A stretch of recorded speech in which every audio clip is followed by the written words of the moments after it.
Maya pro ko ngasidi ngi live sida chanupi amaga loina mayam ki thogol to jage haiduna aina ngasidi ngahak mayam ge wa pathana ba duga maruina kogi lan ngakpiriba duga lan sida ikoi di yum da lejabani yum da leiriba khwai pumna makpu rai da kari soi gani mukoi gi thawai gi bhut chilaga ikoi leiri haiduna lan ngakpiriba chil naw simda awa pathana bagi damakta nasi live si kathok jabani duga loina aigi makha chathajarakpa Ravi Shankar Chimule chagdi live sigi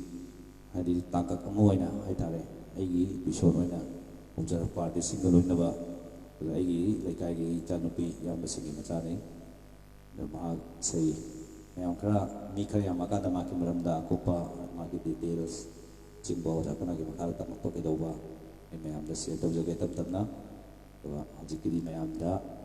sei mini khulol tamaga mayam so sei sakirose mayam kitang yama sa ase sangam thoke to yam yawo mi kitang ma le lage sei fa jago so ko do ina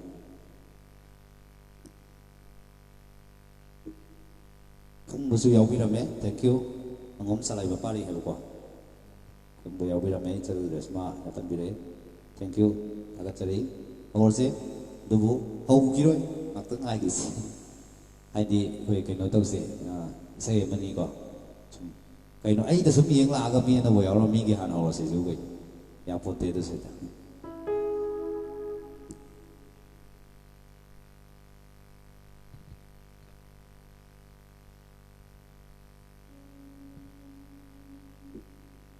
koi isai se dum kai do tauge la boi sei na hodok chage horen mayam gi comment gi madu na haidi jeng budi live se la ko da mamang da haidi ai gi plan hai ta not only for Valentine Day gi na tabida live ma tauge na kanjaram adubu live bakti budi mayam gi comment khara da gi hai ta ai gi se ya thai ra ko chakyo ta re kanjaraga ai tok chagi bani kana gum masing lana kai gum ma tam do bi rak pa do so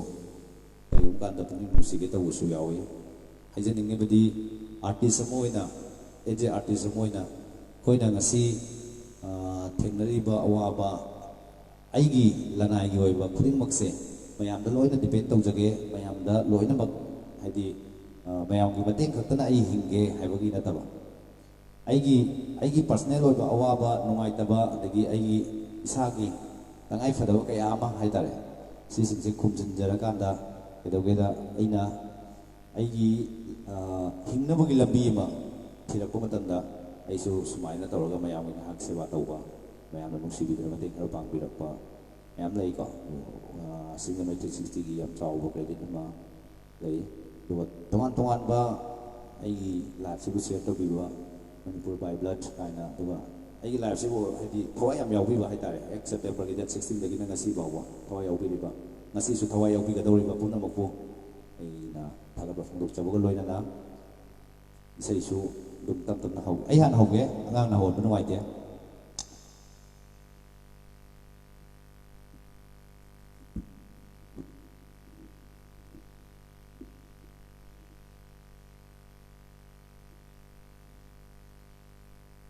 bema chal helena na sound je kar sound do ta wei tapi ra pagi damak thank you thaga chari chal busul taram nok chari sound sound na bai siam bai abre hing jarake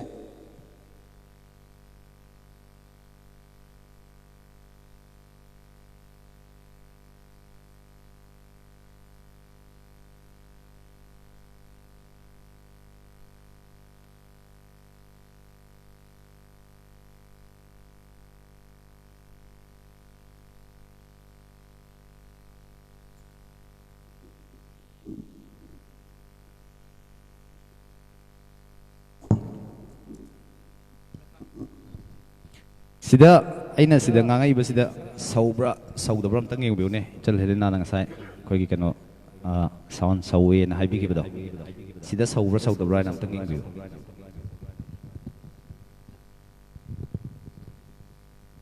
naubi samom na sound khar tape na de aina khar tap na ngang bai ne khar kan na ngang adi dum aurakani koi ai manaba tongau bajagi manaba ne duga naubi samom gi ti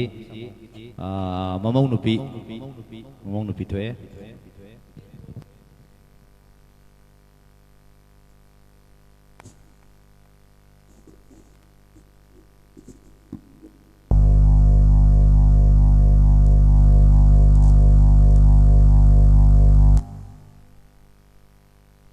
cek, halo cek,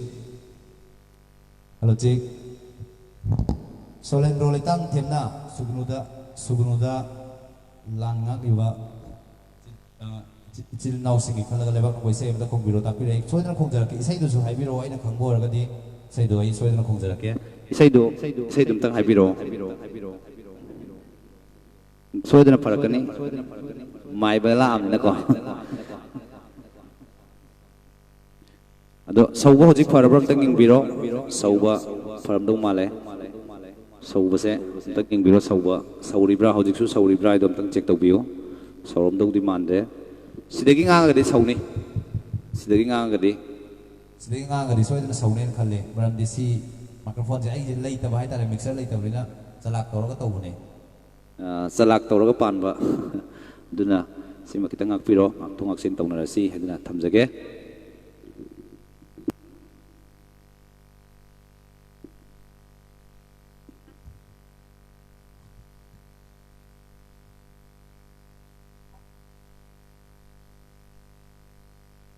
Risikanta mangangcha yang nganna khoirangida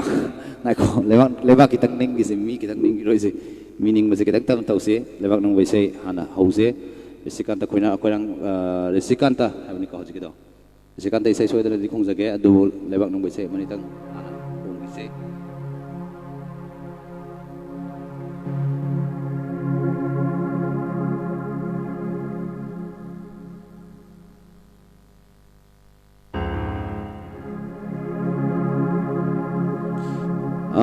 han bese si ero tau jage koi gi lebang bese ma khong jage duga sana lebang ni pursu takpire khul ngak pasing gini hana hai sana lebang ni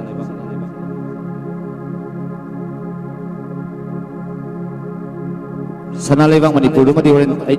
ai chanupi da sa anjarage duga hojiki di khul ngak pasing da dedicate tau jaba se ma ngasai so khan bada yau gi ba hai tare se ma khong jarage sina pen biu hai da thamjari Thank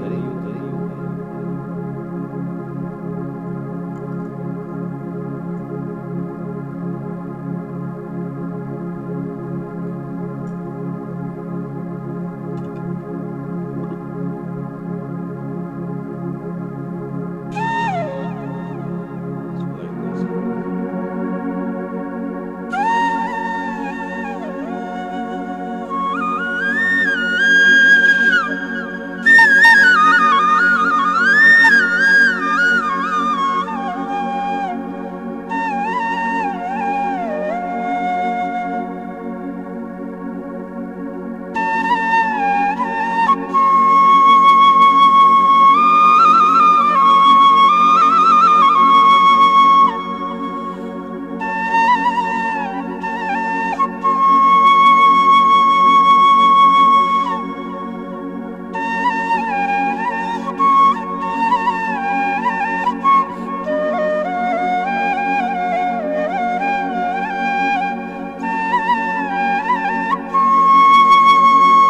Chai khreng asi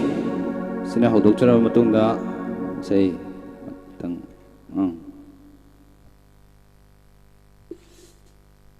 Tapi luang na wakali horok pa mo na kan bire. Thank you, thank you. Nuwa bema bema.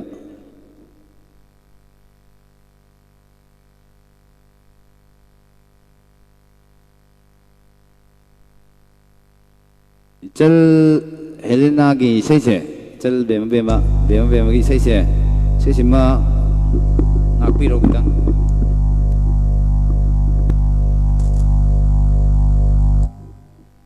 Sisima kita ngakpiro, sisima tasik na tajadri.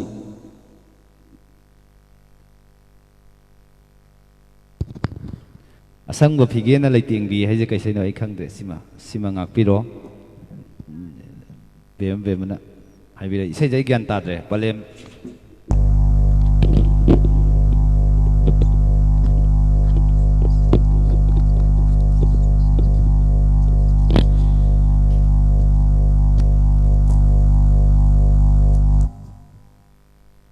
Sana jawab lembal mem hayo mare ko live han beng japani thagat chari ta pire thank you adum matung ta su thagat piu hana thamjage hojing ngak tak thagat pirang ma lotion bigi no sang na thagat piu hana thamjari hello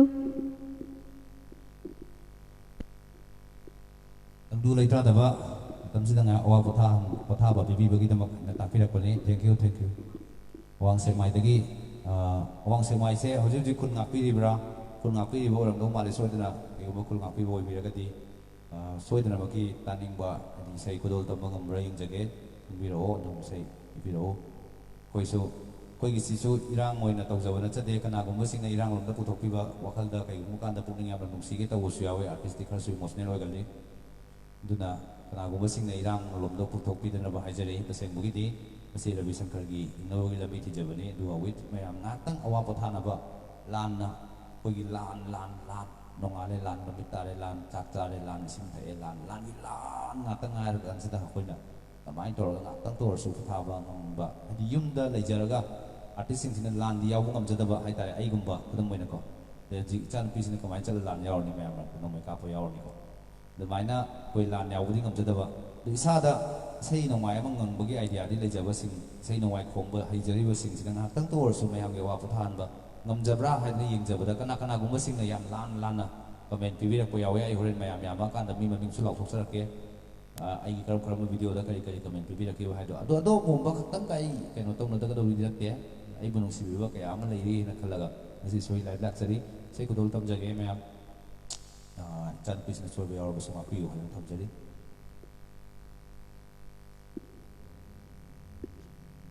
Aduh mayam comment se yang gitu na comment pawa lu gitu na orang bikin no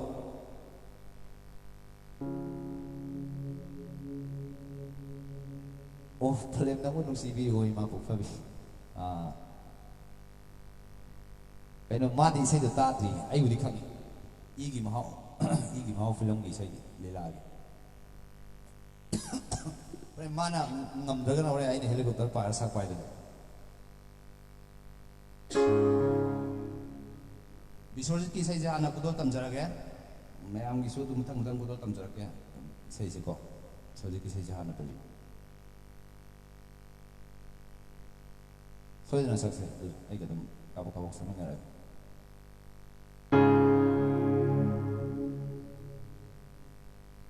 mayam koi gi modern song hai tare no sunwal gi sai khanbi re is mayam ko do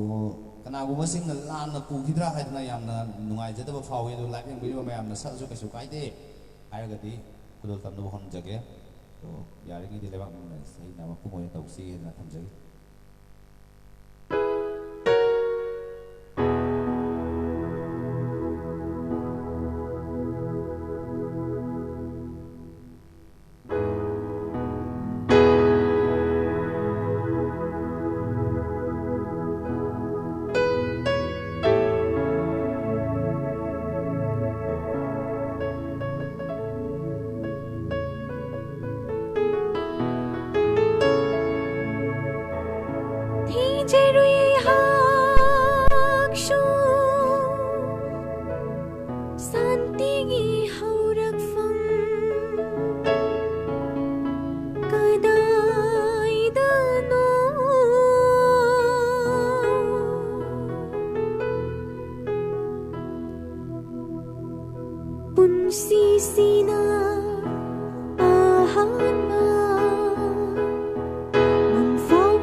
ꯑꯗꯨꯕꯨ ꯃꯥꯡꯈꯤ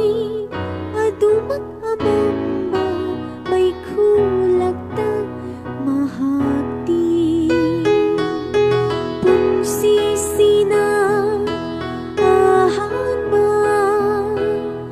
ꯃꯪꯐꯥꯎꯅꯔꯛꯄ ꯃꯤꯀꯨꯞꯇ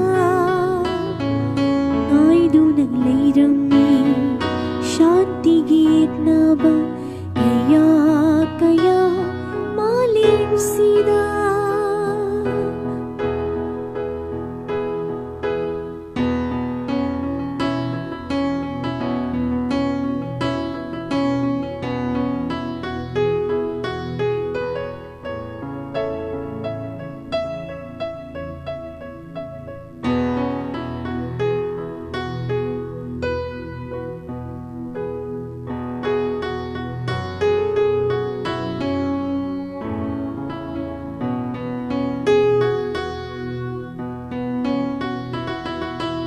Achum aram khangnadraba ashon anathinadraba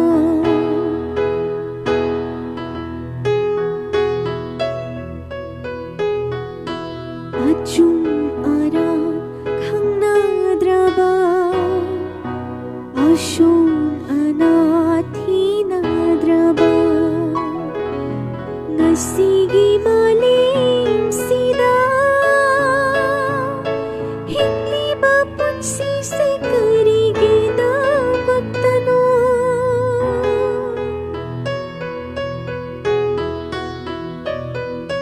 Ngasigi malimsida Hingliba punsisay karigina magtano Laki ba ni malim shidang bigla't hawashing na asya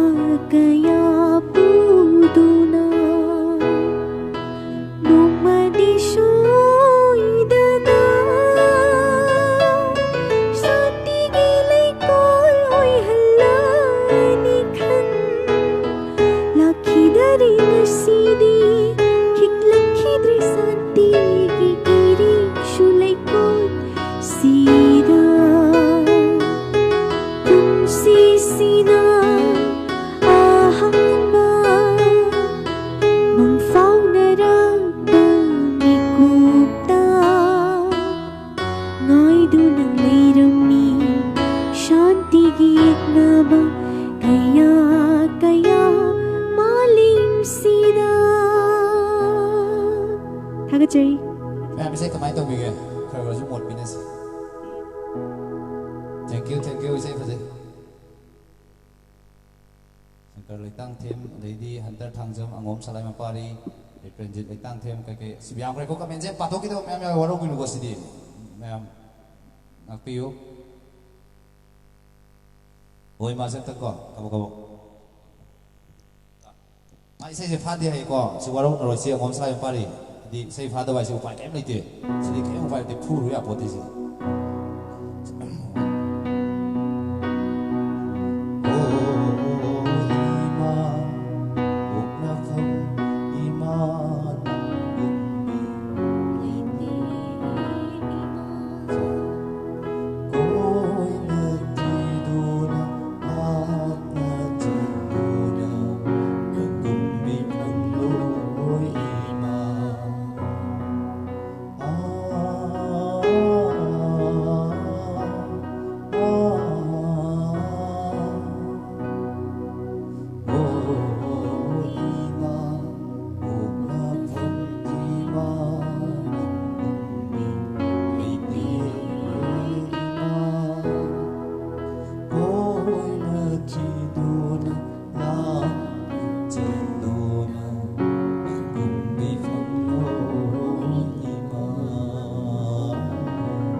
ไม่สิงตามนกจะดีทำให้เบิร์นตะกี้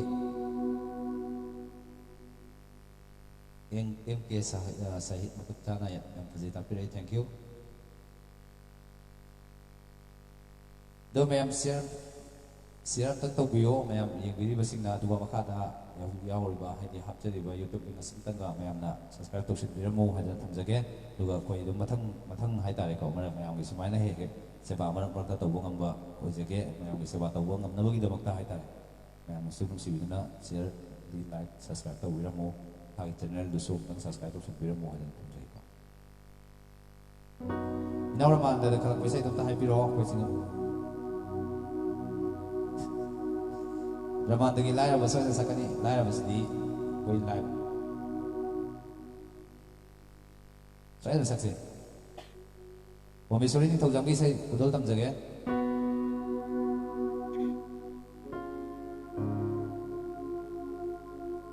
Aji try samgi pongam dro basi madi waro birano sisima ngapi hai jage ina khongwa so ai YouTube link sida changbiro aduga soina ina khongwa yaubani du tabiraga pethokpiu haina thamjage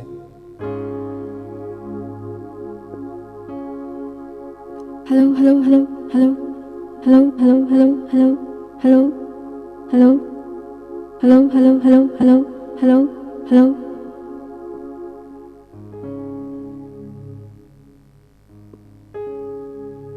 Ko isai ko basai ngai manung se ya ga di comment je jara lanjan bil kano ko hi adi pahau do du sunwai de na ko Aroi bamihul na mangringai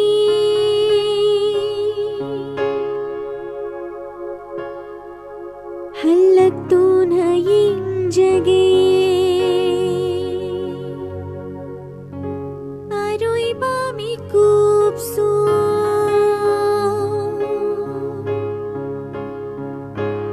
koi di nau fang Rakhi banatam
Imani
ꯍꯧꯔꯒꯗꯕ ꯅꯇꯝꯄꯥꯛꯁꯤꯗ ꯂꯩꯁꯥ ꯑꯣꯏꯅ ꯇꯤꯟꯖꯒꯦ ꯃꯥꯂꯦꯝꯗ ꯃꯥꯌꯦꯛꯂꯥꯅ ꯂꯩꯍꯧꯔꯒꯗꯕ ꯅꯇꯝꯄꯥꯛꯁꯤꯗ ꯂꯩꯁꯥ ꯑꯣꯏꯅ ꯇꯤꯟꯖꯒꯦ ꯅꯨꯡꯁꯤꯕꯗ ꯆꯥꯡꯗꯝꯅꯤꯉꯥꯏ ꯂꯩꯇ꯭ꯔꯕ 이마기슈 이마기슈 이마 다같이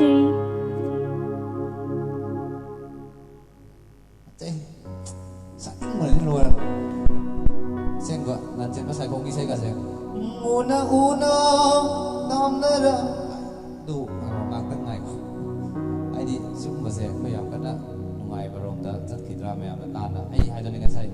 live che am tawning ba am kui re date 14 da ki live che rest ler ko ni am na itak ira mon loi u da ani ai na accept happy valentine day have wa hai am ga yaw ru ge hai ta le happy valentine se ka ri gi no kai ni gi no ha the valentine day na mitu da reels tapi mo ya meng chulu na te jealous ka wi na te ko tongan ba me am kui ko du mu du da do na chat ga kai do ngam bi ru ge na ai su hang mo phau le ba e je artist mo di ason ba da du tuhat ba duga kogi akan basing sidana noluk ba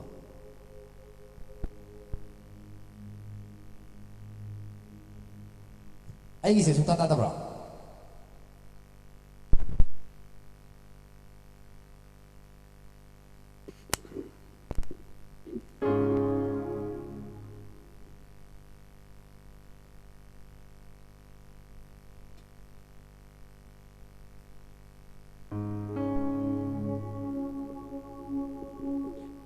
ꯑꯗꯨꯝ ꯌꯥꯅꯤ ꯍꯥꯏꯗꯤ ꯈꯣꯟꯖꯦꯜ ꯐꯖꯩꯁꯦ ꯈꯣꯟꯖꯦꯜ ꯐꯖꯕ ꯈꯟꯕ ꯍꯩꯕꯩꯅꯤ ꯈꯟꯕ ꯍꯩꯕꯩꯅꯤ ꯍꯥꯏꯗꯤ ꯊꯥꯗꯣꯛꯄꯗ ꯁꯤꯔꯔꯣꯏ ꯁꯤꯖꯈ꯭ꯔꯣ ꯑꯣꯏꯅ ꯑꯩꯈꯣꯏꯒꯤ ꯌꯥꯝ ꯄꯥꯛꯄ ꯏꯄꯥꯛ ꯑꯃꯗ ꯃꯈꯣꯡ ꯃꯈꯨꯠ ꯀꯤꯁꯤꯜꯂ ꯇꯥꯔꯧ ꯊꯥꯗꯈꯤꯕꯗ ꯑꯗꯨꯝ ꯉꯥ ꯑꯃ ꯐꯥꯔ ꯀꯥꯔꯅꯤ ꯀꯥꯏꯗꯣ ꯑꯗꯨꯒꯨꯝꯕ ꯉꯥꯡꯗꯨꯅ ꯏꯁꯩꯗ ꯑꯗꯨꯝ ꯃꯌꯥꯝ ꯃꯔꯛꯇ ꯇꯤꯜꯍꯟꯕꯗ ꯍꯥꯏꯗꯤ ꯃꯉꯣꯟꯗꯒꯤ ꯍꯦꯟꯅ ꯁꯣꯟꯕ ꯀꯌా ꯑꯃ ꯉꯁꯤ ꯃꯌꯥꯝꯅ ꯐꯖꯩꯍꯦ ꯃꯥꯁꯤꯗꯤ ꯏꯁꯇꯦꯖꯇ ꯗꯣꯡꯅ ꯐꯖꯈ꯭ꯔꯦꯗ ꯍꯥꯏꯅꯕ ꯀꯌా ꯑꯃ ꯂꯩ ꯃꯈꯣꯏꯁꯤꯡꯗꯨꯗ ꯖꯦꯂꯁ ꯀꯥꯖꯔꯕꯗꯤ ꯅꯠꯆꯗꯦ ꯍꯥꯏꯕꯗꯤ ꯃꯤꯑꯣꯏꯕꯒꯤ ꯂꯛ ꯍꯥꯏꯕꯁꯦ ꯀꯩꯗꯧꯒꯦꯗ ꯑꯩꯈꯣꯏꯒꯤ ꯈꯨꯕꯥꯛ ꯃꯩꯗ ꯂꯩꯌꯦꯗꯣ ꯑꯗꯨꯃꯥꯏꯅ ꯇꯧꯗꯅ ꯏꯆꯥꯅꯨꯄꯤꯁꯦ ꯍꯧꯖꯤꯛ ꯐꯥꯎꯕꯗꯤ ꯃꯌꯥꯝꯒꯤ ꯁꯦꯕꯥ ꯃꯄꯨꯡ ꯐꯥꯅ ꯇꯧꯕ ꯉꯝꯖꯗ꯭ꯔꯤ ꯉꯝꯅꯕꯒꯤꯗꯃꯛꯇ ꯃꯈꯣꯡ ꯀꯟꯅ ꯁꯣꯝꯖꯔꯤ ꯃꯄꯥ ꯑꯣꯏꯕ ꯍꯥꯏꯇꯥꯔꯦ ꯑꯩꯈꯣꯏꯅ ꯈꯔ ꯑꯉꯝꯕ ꯒꯥꯏꯗ ꯇꯧꯖꯔꯀꯥꯟꯗꯀꯣ ꯃꯌꯥꯝꯅ ꯈꯣꯟꯖꯦꯜ ꯐꯖꯩ ꯀꯥꯏꯅ ꯊꯥꯒꯠꯄꯤꯔꯛꯄꯗꯣ ꯑꯗꯨꯗ ꯏꯆꯥꯅꯤꯅ ꯑꯩꯁꯨ ꯍꯦꯛ ꯍꯔꯥꯎꯖꯕꯗꯣ ꯑꯣꯃꯦꯁꯣꯔꯤ ꯅꯤꯡꯊꯧꯖꯝꯅ ꯊꯦꯡꯛ ꯌꯨ ꯌꯥꯝ ꯅꯨꯡꯁꯤꯌꯦ ꯏꯆꯟꯅ ꯁꯛꯄꯤꯔꯛꯄꯁꯦ ꯇꯥꯛꯄꯤꯔꯛꯏ ꯊꯦꯡꯛ ꯌꯨ ꯊꯥꯒꯠꯆꯔꯤ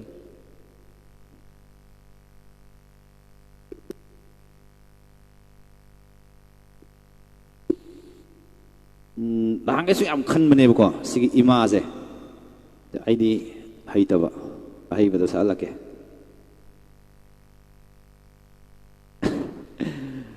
ꯒꯥꯡꯃꯩ ꯁꯤꯡꯁꯤꯡꯒꯤ ꯅꯨꯖꯥ ꯀꯅꯥꯒꯤ ꯆꯦꯛꯂꯣꯡ ꯂꯣꯖꯦ ꯑꯗꯨꯝ ꯁꯛꯅꯤꯡꯈ꯭ꯔꯦꯗ ꯑꯗꯣ ꯉꯥꯛꯇꯪ ꯂꯩꯈꯤꯁꯦ ꯉꯥꯛꯇꯪ ꯌꯥꯎꯕꯤꯈꯣꯀꯣ ꯉꯥꯏꯍꯥꯛ ꯌꯦꯡꯉꯤꯁꯦ ꯃꯌꯥꯝꯒꯤ ꯀꯃꯦꯟꯗꯨ ꯑꯗꯨꯝ ꯑꯩ ꯉꯁꯥꯏ ꯃꯌꯥꯝꯗꯨꯁꯨ ꯃꯣꯠ ꯍꯪꯖꯕꯅꯤ ꯑꯩꯈꯣই ꯅꯨꯡꯁꯤ ꯅꯨꯡꯉꯣꯜ ꯏꯁꯩ ꯈꯣꯡꯕ ꯅꯠꯇ꯭ꯔꯒꯅ ꯁꯛꯄ ꯁꯤꯗ ꯍꯥꯏꯗꯤ ꯇꯣꯉꯥꯟ ꯇꯣꯉꯥꯟꯕ ꯁꯥꯏꯠꯇꯒꯤ ꯇꯣꯉꯥꯟ ꯇꯣꯉꯥꯟꯕ ꯀꯃꯦꯟ ꯃꯌꯥꯝ ꯂꯥꯛꯑꯦ ꯏꯆꯜꯁꯦ ꯔꯦꯁꯃꯥ ꯀꯧꯏ ꯑꯩꯅ ꯃꯃꯤꯡ ꯍꯥꯏꯗꯣꯛꯇꯕꯅꯤ ꯍꯥꯏꯗꯣꯛꯑꯒꯦ ꯏꯆꯥꯅꯨꯄꯤꯁꯦ ꯔꯦꯁꯃꯥ ꯀꯧꯏ ꯑꯗꯨꯒ ꯍꯧꯐꯝ ꯊꯣꯏꯊꯣꯏꯅ ꯖꯤꯄꯦꯗ ꯂꯨꯄꯥ 50 ꯃꯇꯦꯡ ꯄꯥꯡꯕꯤꯔꯛꯄ ꯍꯧꯔꯦ ꯊꯥꯒꯠꯆꯔꯤ ꯑꯗꯣ ꯑꯩꯈꯣꯏ ꯀꯩꯅꯣ ꯇꯧꯖꯒꯦ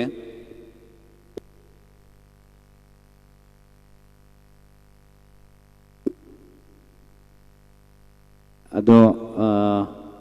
ꯏꯁꯩ ꯑꯃ ꯏꯃꯥꯁꯦ ꯑꯝꯇ ꯈꯨꯗꯣꯜ ꯇꯝꯖꯒꯦꯀꯣ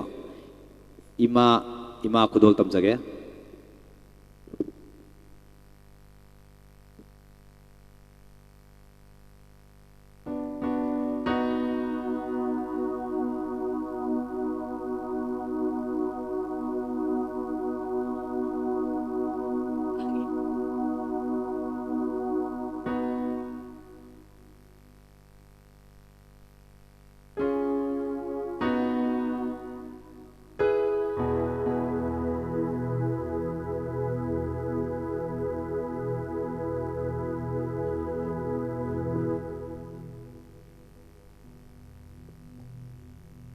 Ma'am horse ko dia.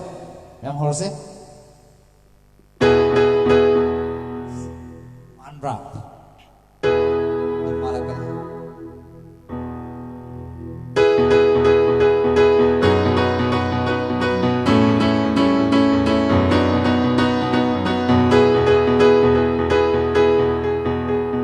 Changdam na famlitaba khoi ri tang manantani waramacha kaya nang mukor potaje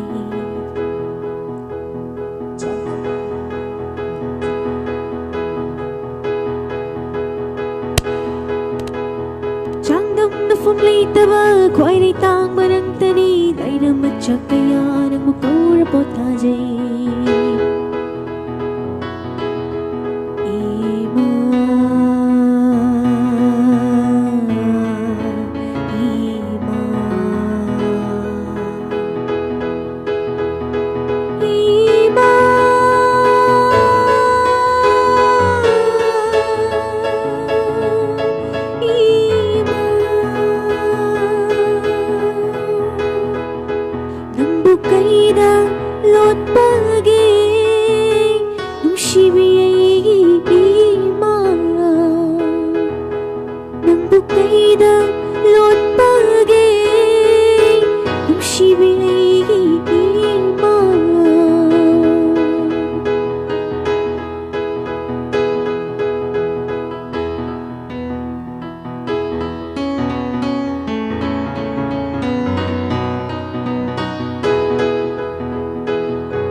Janing bagaya jafande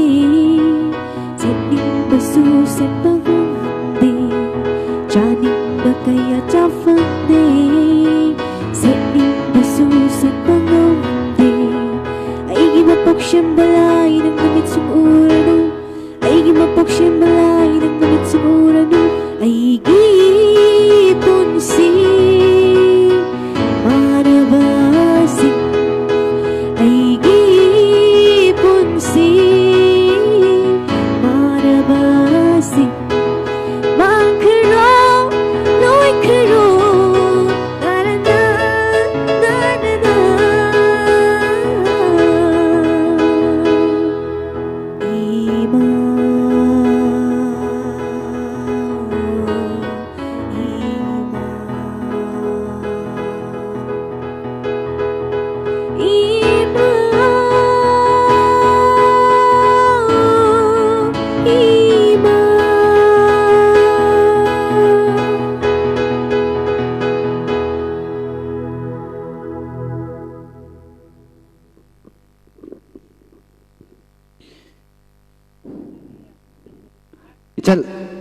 Ichal ngasai sai do rubra ga gine tapira krai ichal helena gi do ya do leiti ichal warung no waru wari haina roi siko sai do hai roi sai do sa hai jalo robot ki sai nungsira bagi thawai manga sakse asi di kar nai thala je angang je ha ain ta gi ngasi ko mayam yai na ko mayam no nungsi bio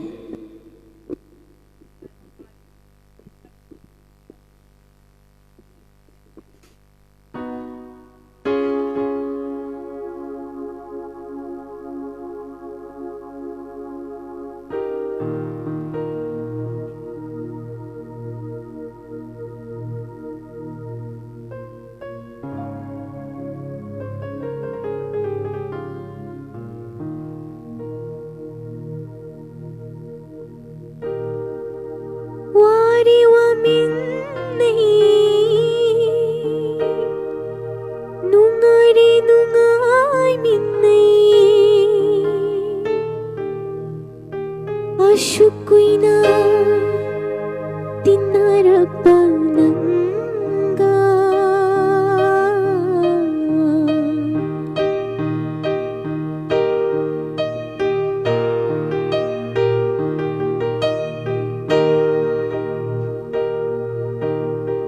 Shirava aigi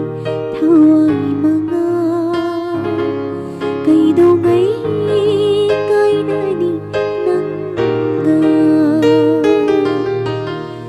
Shirava aigi thawai manga kaidongai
ꯑꯋꯥꯕꯁꯨ ꯑꯩꯉꯣꯟꯗ ꯇꯝꯊꯣꯛꯇꯦ ꯑꯩꯍꯥꯛꯀꯤ ꯄꯦꯟꯗꯕꯁꯨ ꯅꯪꯉꯣꯟꯗ ꯍꯥꯏꯗꯣꯛꯇꯦ ꯋꯥꯔꯤ ꯋꯥꯃꯤꯟꯅꯩ ꯅꯨꯡꯉꯥꯏꯔꯤ ꯅꯨꯡꯉꯥꯏꯃꯤꯟꯅꯩ ꯋꯥꯔꯤ ꯋꯥꯃꯤꯟꯅꯩ ꯅꯨꯡꯉꯥꯏꯔꯤ ꯅꯨꯡꯉꯥꯏꯃꯤꯟꯅꯩ ꯑꯁꯨꯛ ꯀꯨꯏꯅ ꯇꯤꯟꯅꯔꯛꯄ ꯅꯪꯒ ꯅꯨꯡꯁꯤꯔꯕ ꯑꯩꯒꯤ ꯊꯋꯥꯏ ꯃꯉꯥꯜ ꯀꯩꯗꯧꯉꯩ ꯀꯥꯏꯅꯅꯤ ꯅꯪꯒ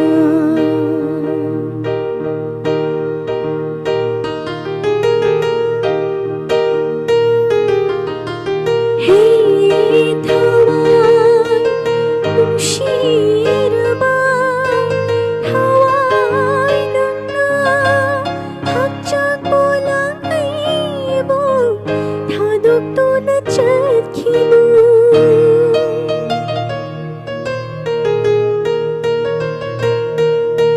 ꯍꯦ ꯊꯋꯥꯏ ꯅꯨꯡꯁꯤꯔꯕ ꯊꯋꯥꯏ ꯃꯉꯥꯜ ꯍꯛꯆꯥꯡ ꯄꯣꯂꯥꯡ ꯑꯩꯕꯨ ꯊꯥꯗꯣꯛꯇꯨꯅ ꯆꯠꯈꯤꯅꯨ ꯄꯟꯆꯃꯨꯟꯅ ꯁꯥꯕ ꯑꯩꯒꯤ ꯍꯛꯆꯥꯡ ꯄꯣꯂꯥꯡꯅꯤ ꯄꯟꯆꯃꯨꯟꯅ ꯁꯥꯕ ꯑꯩꯒꯤ ꯍꯛꯆꯥꯡ ꯄꯣꯂꯥꯡꯅꯤ لا لا لا لا لا لا لا ला ला नुंशिरबा अैगी थवाई मङाल कैदौङै काइनानी नंगा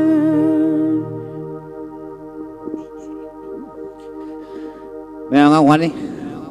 Angang siyang wahan yate. Ayun tol ke. Kasi kung sige may isa mong kung si.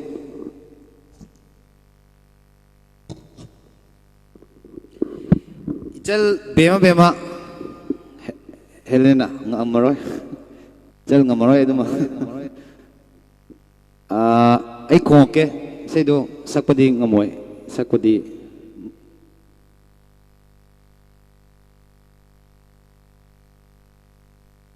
Yum lamang kurung thang na lupa yang kaya masuk GP da mateng pang birai. Thank you thagat chali. Pasaya am thabi rai ngasi di. Say pasaya may orang kungot pangam da na. Ichar na ningai tong noro say sakpadi ngamoy. Sakpad saga di ten na sakta ba ya bra da hero. Yam ten na sakta ba. Ngako. Kumlang laman dumay ay nung siba huni dong atang ako. Adi hu giro ji nung siba je he hu he oi gibda ayam na horen kha gar di farak ta ne jana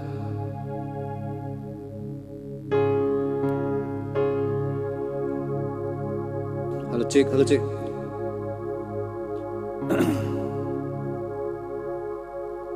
nang gi sai mate ma khong ge ko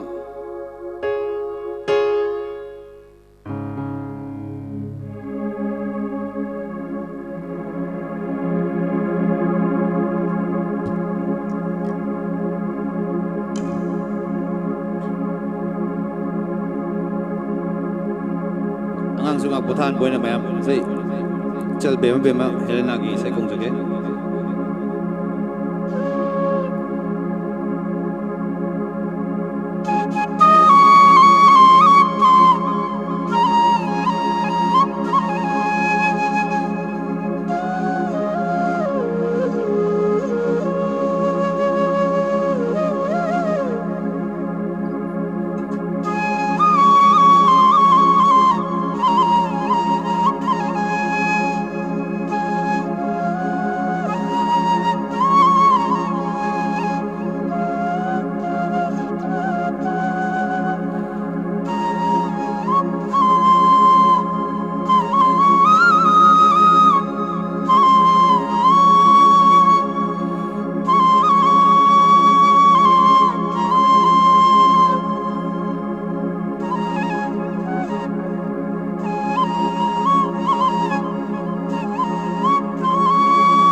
khara pe thok na ustam si ko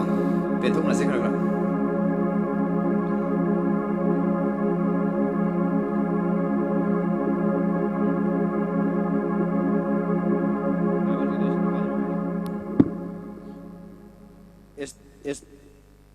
es dijendro hai boy male ko tijeru hak su khan bi de do kitang jingle ta biu ne kumang da ichal na chana sakhra bani sai se mapung phana khara mapung phana hai ta sakhra bani tem tang ta bi ro tang ta bi ho yan tham jage cek kalau cek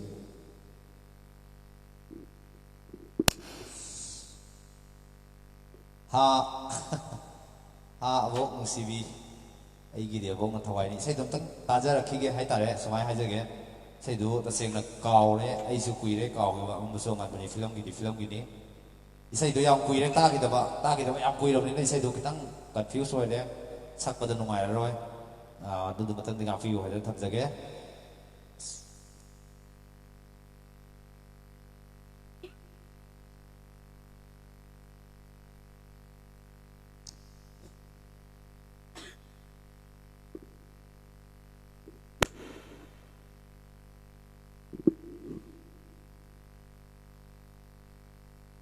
Sanjit Chongthanggi Punsisina Hanba Khanbirapado Punsisina Hanbase Koi Chanapidagi Present Honjakre Khara Yam Haiba Hitaba Haitare Mamanga Tang Replay Haitare Playback Tawragam Tang Tapiro Hanjana Sakta Roisi Say Manisaga Yam Sangdana Haitare Yam Sangdana Loshanje Kongsi Kashabadi Kongsi Kongjarake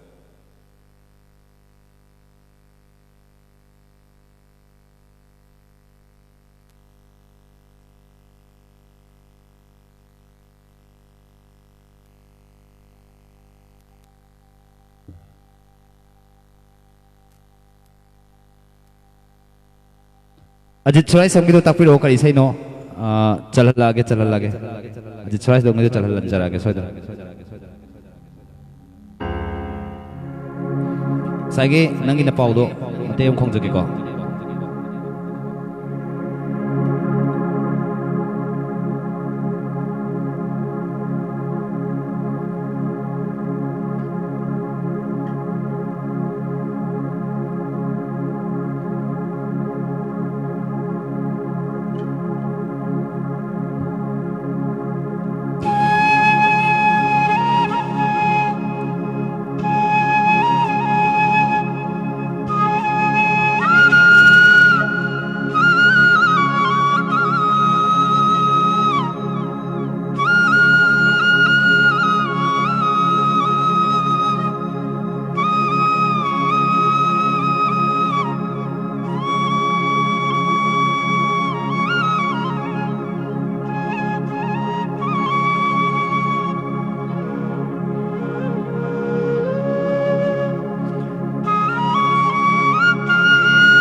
Ko henmal dulu kita henmal ro. Nang han ada tahu bilang ai deh. Henmal dulu kita henmal yang aku. Pak Jai he. Premji Kumal na magvok lawan kuding. Aina ngasai hajaki budo mayam da. Koi nungsi ngol gi sai khong mo sai mayam gi mot kari lebige hedana aina ngasai hangjaki budo kadam ta khumbi rakte bu ko. Adi tongan site yam tongan personal loina natragana or comment taba nungaitaba slang language kaya sinar-kanda haitare isai nungsin ngol isai sakpase koi ka haitare khoida irang oina yam langga leining bagi type to oina ubibado dumasu wakhalda puning kitang nungsiga tawi duna yaragadi nungsin ngol isai sakpase kari mayamgi mot kari leibige haibado tang punna comment tang tawbiyo duga nungsin ngol gi sai haidi chanapina phaba aduga aina basida phaba isai dum khongjarake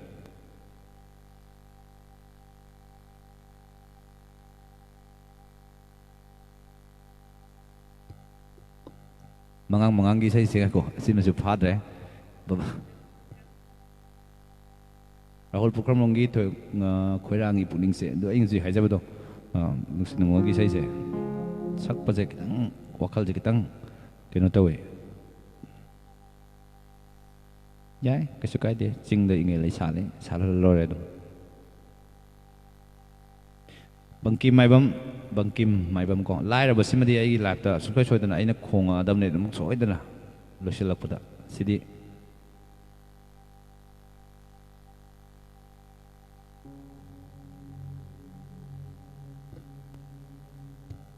adum yani da haitrasu namda hela lore haijaro mayam taringati yai tayo makal namang dingi sakpa kisukai de bema này khal quay xây gì em sát tu kéo chung mới xây khal da chơi thế nào là有领thằng nó cần bị đấy còn lang là mình sắp cái nung xin ngol na te yai cái số cái nung xin ngol cái xây se sa số cái bako ai đi cái số cái ai na cái hai bên ko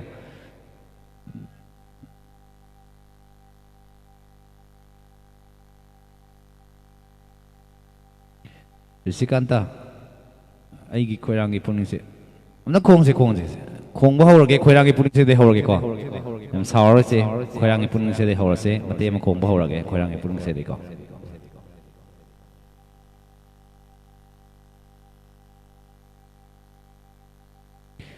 loya thangjamgi leikhidraba yamba suren gi ima haina takpire ima se hojikta sakita ngairi kuidri tang kitang chingkalaga horen playback ta biro hojiki di loibo dum yawmina rase to paise ma khan ba yaraga di to paise ma khan biro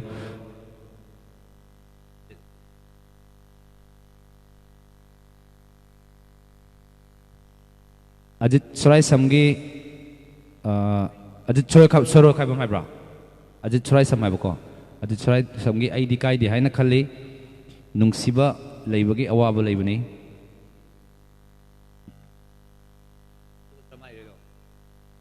yam chumme nungsiba se leram de awaba leramoi hadi nungsibaduna neba wanari singse danga saigi wakhalgi ka hairaga mayam sina koi bhaam da sakibado dum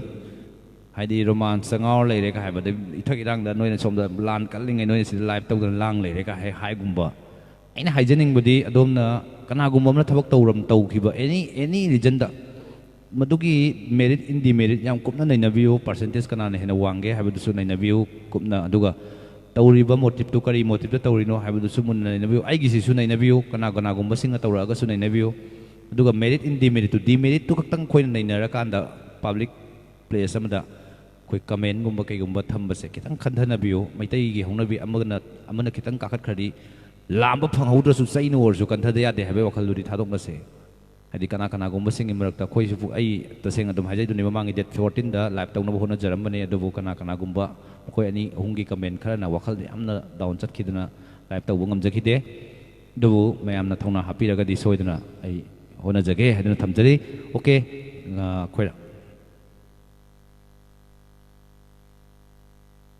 tom ning thauja nang punsi ngak punsi hojita ta khongi ta ngai ri ko simsu playback ta over chabiyo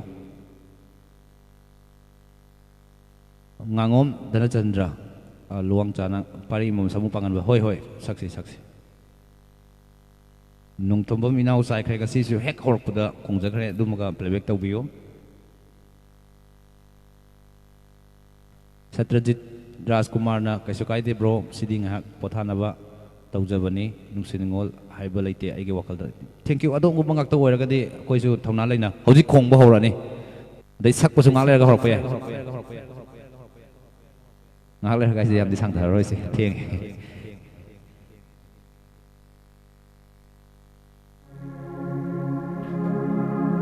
Yes thonglaujam aigi isai hek salakpoda noi loi kai siene adunane isai di sakiroige.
Yam sang khong je nung pai rak pasai comment ja lakpe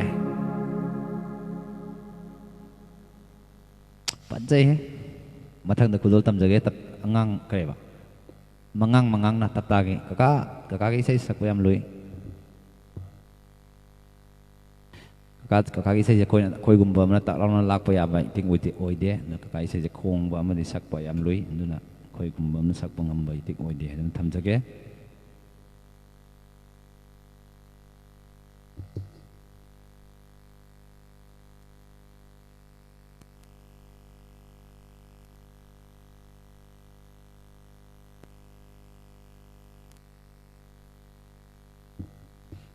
gang mai gi isai se yam sang so ge ko yam nung si bai chal ni koi thangai bol de gi kabui khul de gi ko thangai bol kabui khul mai do kenam hai ma ming do ko re lam phang lo kabui khul de gi ko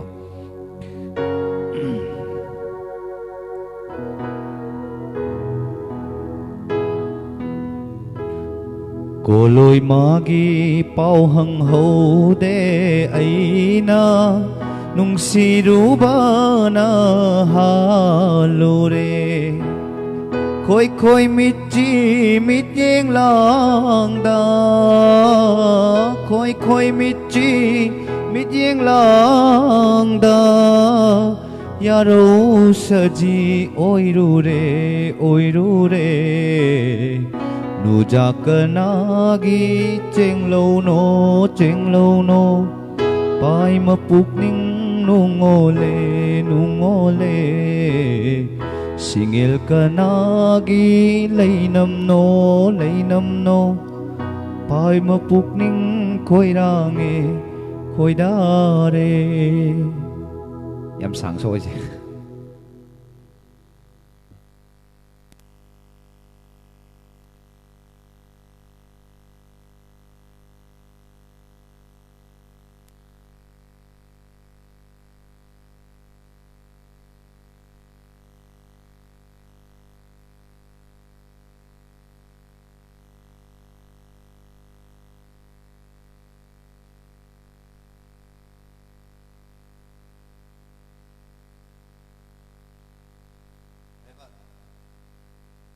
Laikang bam Priyo Kumar na lupa chama GP da kapire thank you thagachari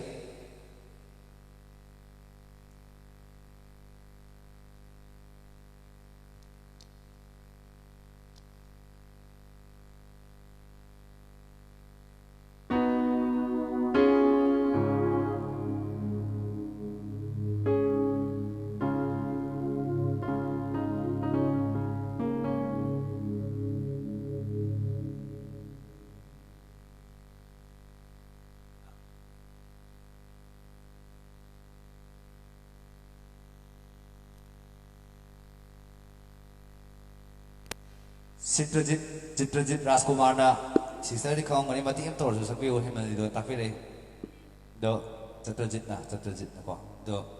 ꯋꯥꯔꯧꯕꯤꯅꯣ ꯏꯁꯩꯗꯣ ꯁꯛꯁꯦ ꯌꯦꯡꯁꯤ ꯃꯑꯣꯡ ꯌꯦꯡꯁꯤ ꯏꯁꯩꯗꯣ ꯉꯔꯥꯡ ꯅꯍꯥꯟꯇ ꯉꯥꯏꯔꯕꯅꯤꯅꯀꯣ ꯏꯁꯩꯗꯣ ꯍꯥꯏꯗꯤ ꯌꯥꯝ ꯐꯣꯡ ꯁꯥꯔꯤ ꯌꯥꯝ ꯊꯨꯅ ꯃꯥꯡꯊꯣꯛꯄꯤꯕꯗꯣ ꯅꯨꯡꯉꯥꯏꯇꯦꯕ 이세도 양 투는 망토키니 떠오니 양 노아이 때 떠오니 들어네 와로비는 거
Kuichel gangmai singsingna lupa chama gatara ma kapire duga nganba mairembamna pachama kulam su kapire yam asim nuai ngasi bisa yam tare thank you thagachari mayam na mateng pangbirak pagi damakta live se makha tana dum matungda topa numising da tawung amna honan jage jikiti koi matam siju yam steng thengji lei se mani se khasa kisra mayam dum habiro mayam gi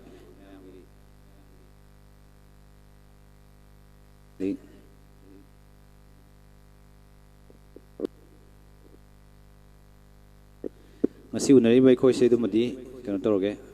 ai dum kau ke yani.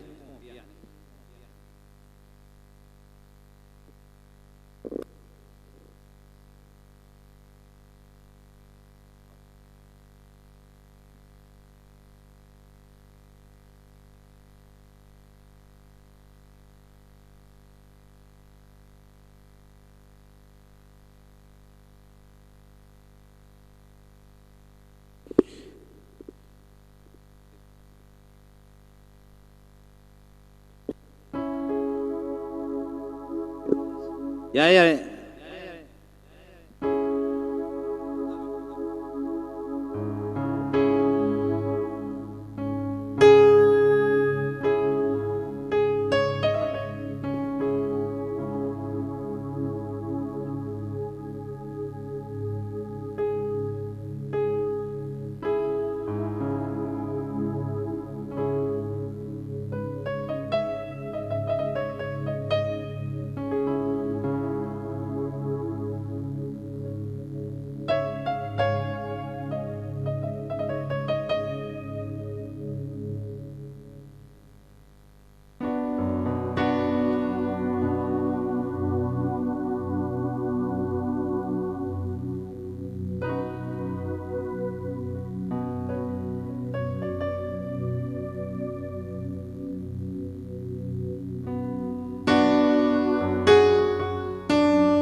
खुदिंगी अचिक्प थाबल्दा Ahin खुदिंगी अचिक्प थाबल्दा isha'y tasakli ng buningsing na kay na ba'y may rida kuira bapunsi dikhat laroya mo ahing liklada kay na ba'y may rida kuira bapunsi dikhat laroya mo ahing liklada dikhat laroy ahing liklada nung shibahuni ay nahanap kang lamlaman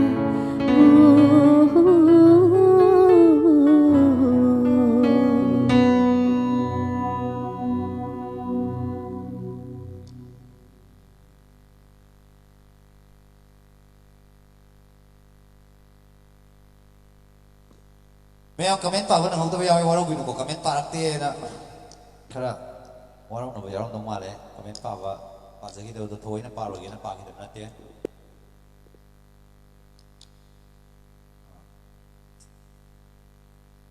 chen ba sai kom je ngasai jo hai ba male ko una se na hai ko ai to na te una tam na ra punsini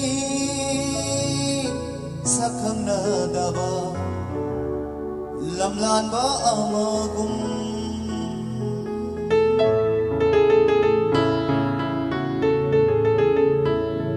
nang nasabi amagi mauni ay nananggi kay na konloy una tam na ra punsini sakhang na daba lamlan ba amagum Sino siya mo?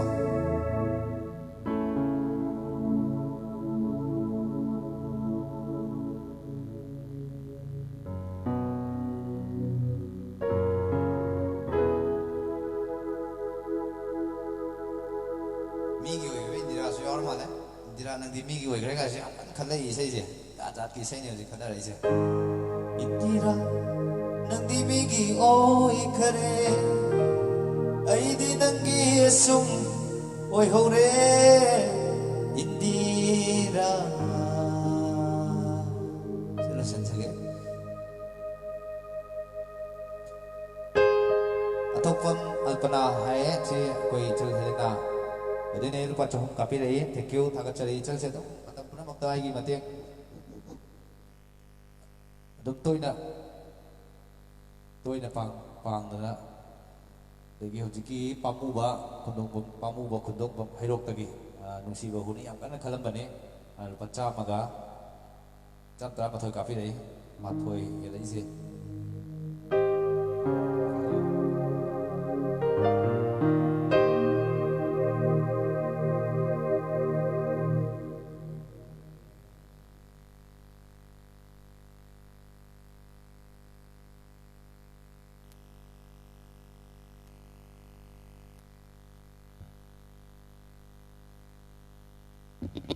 Viewers masing hanthadre comment pa view takpi rai thank you apana bo hona je comment se pa di am pa janing bani khoi na paning da bana te comment se khoi nganang hau da bani mayang warau bin ko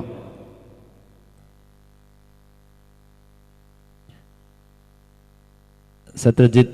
haiboi male ko nang na leini aina mai ni do kenan tong jage basina gum masake ya ngai nusin ngol se se khoi gi keno oina sak ko se boke loina Single Mighty 60 Thagachari Agi Laipu Kano monitor to we them Single Mighty 60 gi sai pajam da saktok sake Single Mighty 60 gi that dedicate Pajai be mane ek khalak paisa nai bini he sai to hoiba Single Mighty 60 da dedicate to jaba sai ma ai chanapi sida khudol taman jage so be also ngapiu haidan haijari especially Single Mighty 60 ꯒꯤ team member ꯑꯗꯨꯒ with main admin ꯑꯣꯏꯕꯤꯔꯤꯕ ꯑꯩꯒꯤ ꯏꯅꯥꯎꯗ ꯑꯃꯗꯤ ꯏꯆꯟ family ꯍꯥꯏꯇꯥꯔꯦ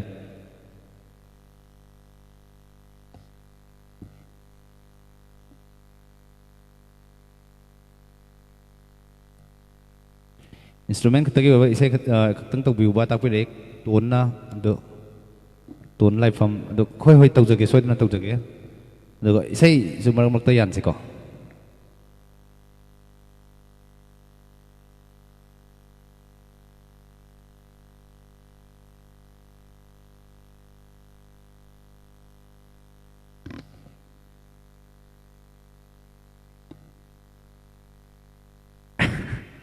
ꯍꯦꯂꯤꯁꯀꯤ ꯏꯁꯩ ꯑꯣꯏꯗꯧ ꯃꯥꯟꯗ꯭ꯔꯦ ꯅꯠꯇꯦ ꯅꯠꯇꯦ ꯋꯥꯔꯧꯕꯤꯅꯣ ꯁꯤꯁꯦ ꯑꯃꯨꯛꯇꯪꯒ ꯏꯁꯩꯗꯣ ꯑꯃꯨꯛꯇꯪꯒ ꯈꯟꯕꯤꯔꯛꯑꯣ ꯑꯩꯈꯣꯏ ꯌꯥꯝ ꯃꯨꯟꯅ ꯌꯦꯡꯖꯍꯧꯔꯒꯦ ꯑꯃꯨꯛꯇꯪꯒ ꯈꯟꯕꯤꯔꯛꯑꯣ ꯋꯥꯔꯧꯕꯤꯅꯣ ꯏꯁꯩꯁꯦ ꯀꯩꯅꯣꯅꯤ ꯀꯃꯦꯟꯁꯦ ꯃꯌꯥꯝꯁꯨ ꯑꯗꯨꯝ ꯎꯕꯤꯔꯝꯒꯅꯤ ꯑꯩꯅ ꯍꯥꯏꯗꯣ ꯏꯁꯩ ꯈꯣꯡꯉꯤꯉꯩ ꯅꯠꯇ꯭ꯔ ꯁꯛꯏꯉꯩ ꯃꯅꯨꯡꯗ ꯀꯃꯦꯟꯁꯦ ꯇꯛ ꯇꯛ ꯇꯛ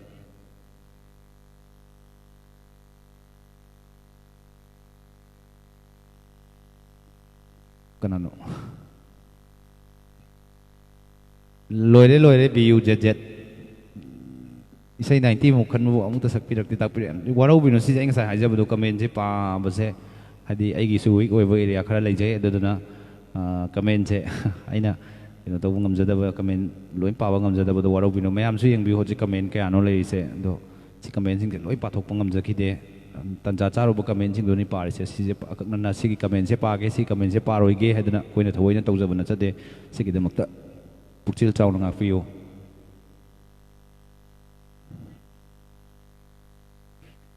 이철기 람비기 찌다이세 너 삭게 람비기 찌다이세 삭게세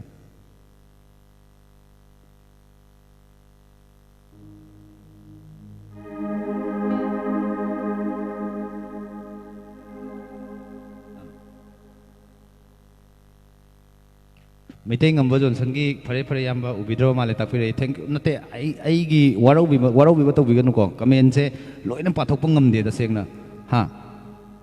ꯏꯁꯩꯗꯣ ꯑꯝꯇꯪ ꯌꯥꯔꯗꯤ ꯑꯝꯇꯪ ꯈꯟꯕꯤꯔꯛꯑꯣ ꯍꯥꯏꯗꯤ ꯏꯁꯩ ꯋꯥꯔꯧꯕꯤꯅꯣ ꯁꯤ ꯑꯩꯅ ꯑꯗꯣꯝꯒꯤ ꯀꯃꯦꯟ ꯄꯥꯔꯣꯏꯒꯦ ꯑꯗꯨꯒ ꯃꯥꯒꯤ ꯀꯃꯦꯟ ꯄꯥꯒꯦ ꯑꯗꯩ ꯃꯥꯒꯤ ꯀꯃꯦꯟ ꯂꯣꯏꯔꯦ ꯂꯣꯏꯔꯦ ꯕꯤ ꯌꯨ ꯖꯦꯠ ꯖꯦꯠꯀꯤ ꯆꯥꯏꯈ꯭ꯔꯦ ꯉꯁꯤꯗꯣ ꯑꯩ ꯉꯁꯥꯏꯗꯤ ꯍꯥꯏꯖꯈ꯭ꯔꯕ ꯀꯩꯅꯣꯝꯗꯤ ꯇꯧꯕꯅꯤ ꯏꯁꯩꯁꯦ ꯉꯁꯥꯏ ꯍꯧꯔꯛꯄꯗꯁꯨ ꯈꯣꯡꯈ꯭ꯔꯦ ꯏꯁꯩꯁꯦ ꯑꯝꯇꯪ ꯄ꯭ꯂꯦꯕꯦꯛ ꯇꯧꯔꯒ ꯇꯥꯕꯤꯌꯨ ꯍꯥꯏꯗꯅ ꯑꯩꯅ ꯉꯁꯥꯏ ꯍꯥꯏꯖꯈꯤꯕꯅꯤ ꯑꯗꯨꯒ ꯁꯦꯂꯤꯁꯀꯤꯁꯨ ꯆꯥꯏꯈ꯭ꯔꯦ ꯉꯁꯤ ꯑꯗꯣ ꯑꯅꯤꯃꯛ ꯈꯟꯕꯤꯔꯛꯑꯕꯅꯤꯅ ꯍꯣꯔꯦꯟ ꯑꯩ ꯇꯟꯖꯥ ꯆꯥꯕꯗ ꯍꯥꯏꯇꯥꯔꯦ ꯀꯩꯅꯣ ꯇꯧꯖꯔꯒꯦ ꯏꯁꯩꯗꯨ ꯁꯣꯏꯗꯅ ꯈꯣꯡꯖꯔꯒꯦ ꯑꯔꯨꯟ ꯊꯧꯅꯥꯎꯖꯝ ꯅꯪꯗꯤ ꯊꯃꯣꯏ ꯀꯟꯕꯤꯅꯤ ꯏꯁꯩꯁꯤꯃ ꯅꯁꯥꯗꯥꯟꯗꯒꯤ ꯏꯁꯩꯗꯣ ꯍꯧꯔꯝꯗꯧ ꯃꯥꯜꯂꯦꯀꯣ ꯑꯗꯣ ꯏꯁꯩꯗꯨꯝꯗꯤ ꯋꯥꯔꯧꯕꯤꯔꯅꯨ ꯐꯥꯗꯦ ꯍꯥꯏꯇꯥꯔꯦ ꯏꯁꯩꯗꯣ ꯅꯪꯅ ꯂꯩꯅꯤ ꯑꯩꯅ ꯃꯩꯅꯤ ꯈꯣꯡꯁꯦ ꯈꯣꯡꯉꯒꯦ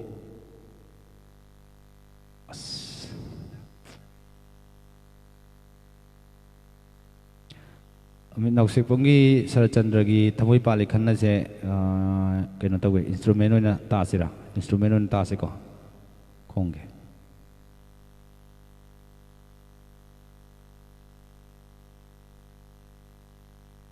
ꯀꯩꯕ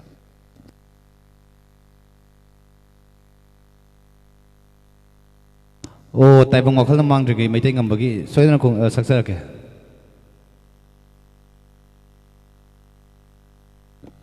ꯏꯁꯩꯁꯦ ꯃꯇꯦꯛ ꯃꯇꯦꯛ ꯇꯧꯔꯁꯤꯀꯣ ꯑꯗꯨꯗꯤ ꯏꯁꯩꯁꯦ ꯌꯥꯝꯃꯟꯕꯅꯤꯅꯅꯦ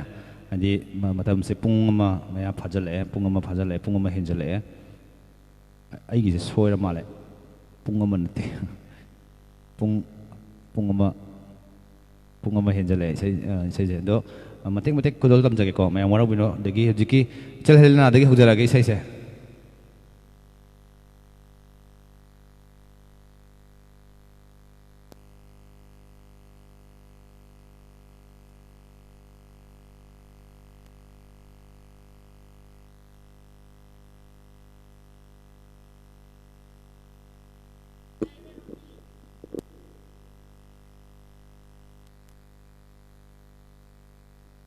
Hello, 이철기 이세 고돌 던져게.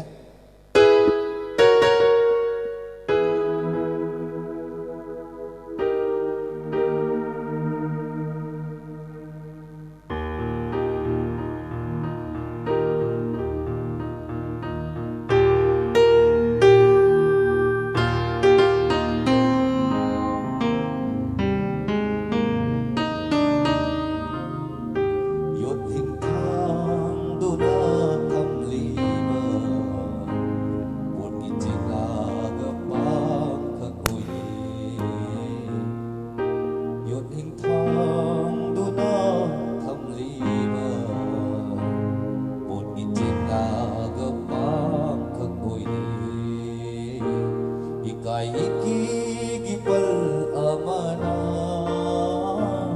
Ikai ikigipal amana Malinga at tiyaga una-una Nagsinabay ng drama matawag Karam na ting naruriba Tamoyani Yun hingkang doon kamliba Kung kitinglag pa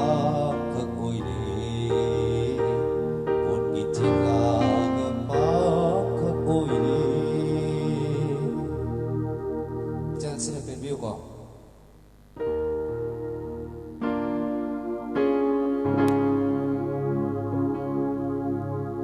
Tay bang wakal na mangdingay Hakjang na malimdang tindringay Tay bang wakal na mangdingay Hakjang na malimdang tindringay Hawai leirang lidung shi Madung kang duna mangdringay Hawai leirang lidung shi Madung kang duna mangdringay Tay bang wakal na mangdringay Hakjang na malimdang tindringay Tay bang wakal na mangdringay Masau yang 진짜만에 이 나오도 싱가마이 360기 레이비디 기타 땅 비비라고 이 세마 데디케이트 tauke na 하이저가 세 고돌 땀자지 땅 레이리 해도 땅 비비라고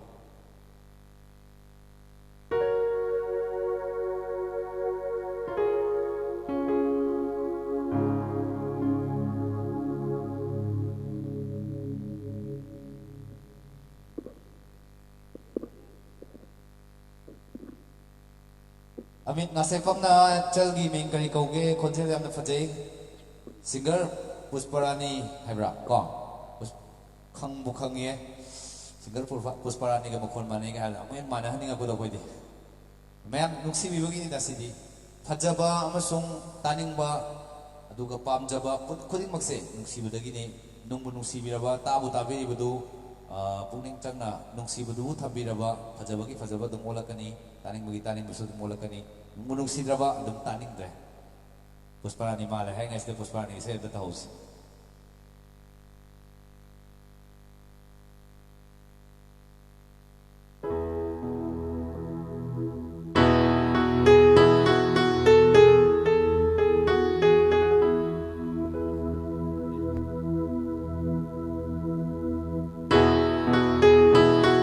Isa-isa, especially Sinzamay 360 Gigakada, dedicate tawzage.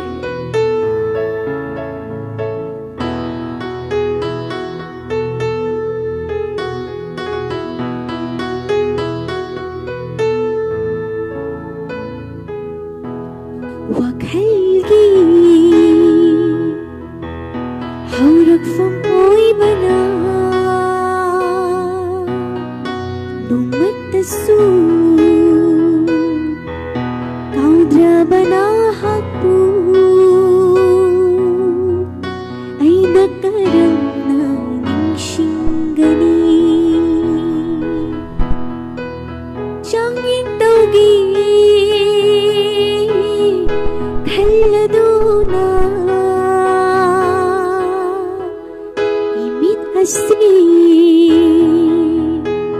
wishillabasu nantagi shantamni uriba Thamo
ꯂꯦꯝꯖꯔꯕ ꯈꯨꯠꯁꯥꯅ ꯑꯩꯒꯤ ꯁꯝꯂꯥꯡꯗ ꯊꯦꯡꯂꯛꯄ ꯂꯦꯝꯖꯔꯕ ꯈꯨꯠꯁꯥꯅ ꯑꯩꯒꯤ ꯁꯝꯂꯥꯡꯗ ꯊꯦꯡꯂꯛꯄ ꯀꯣꯛꯂꯔꯣꯏꯗꯕ ꯅꯪꯒꯤ ꯁꯛꯇꯝꯒꯤ ꯃꯆꯨꯁꯤꯡ ꯑꯩꯒꯤ ꯊꯃꯣꯏꯗ ꯍꯟꯖꯤꯟ ꯍꯟꯖꯤꯟ ꯍꯟꯖꯤꯟ ꯁꯪꯈꯔꯦ ꯅꯉꯣꯟꯗ ꯂꯥꯏꯆꯨꯔꯕ ꯑꯩꯅ ꯍꯪꯂꯤ ꯋꯥꯍꯪꯂꯤꯁꯤꯡꯂ ꯅꯉꯣꯟꯗ ꯂꯥꯏꯆꯨꯔꯕ ꯑꯩꯅ ꯍꯪꯂꯤ ꯋꯥꯍꯪꯂꯤꯁꯤꯡꯂ ꯅꯪꯕꯨ ꯀꯌꯥꯝ ꯀꯨꯏꯅ ꯉꯥꯏꯈꯣꯒꯦ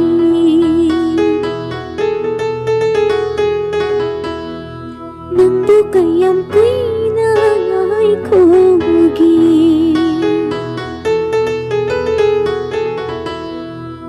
ꯋꯥꯈꯜꯒꯤ ꯍꯧꯔꯛꯐꯝ ꯑꯣꯏꯕꯅ ꯅꯣꯡꯃꯇꯁꯨ ꯀꯥꯎꯗ꯭ꯔꯕꯅ ꯍꯛꯄꯨ ꯑꯩꯅ ꯀꯔꯝꯅ ꯅꯤꯡꯁꯤꯡꯒꯅꯤ ꯑꯩꯅ ꯀꯔꯝꯅ ꯅꯤꯡꯁꯤꯡꯒꯅꯤ ꯊꯥꯒꯠꯆꯔꯤ ꯃꯌꯥꯝꯁꯦ ꯀꯃꯥꯏꯅ ꯇꯧꯕꯤꯔꯤꯒꯦ?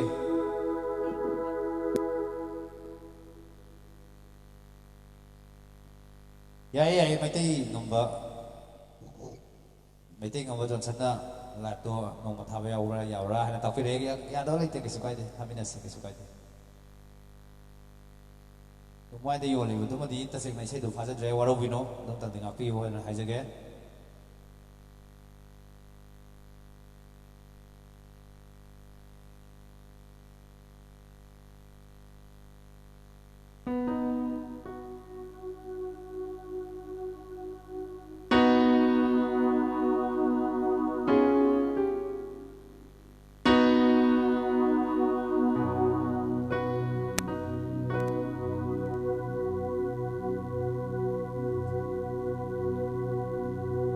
Mati am sa ko mati am.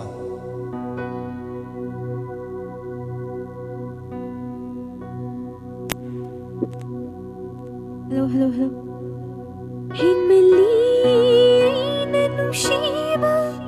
kangamda na kanji thawani heli ngai ngamde thamoina nungsinang ta kanjama kaudaina na todo nungsibai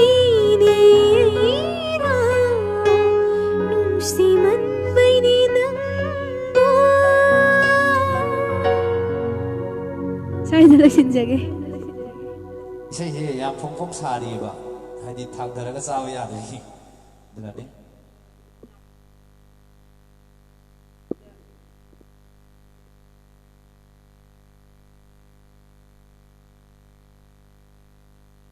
ꯑꯃꯤꯠꯀꯤ ꯏꯁꯩꯁꯦ ꯁꯣꯏꯗꯅ ꯆꯥꯒꯦꯀꯣ. ꯑꯃꯤꯠꯀꯤ ꯏꯁꯩꯁꯦ ꯁꯣꯏꯗꯅ.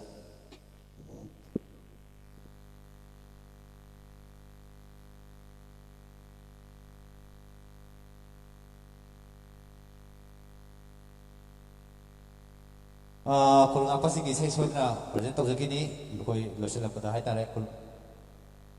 ꯀꯣꯜ ꯇꯧꯔꯒ ꯈꯟꯕꯤꯔꯛꯑꯝꯃꯤ.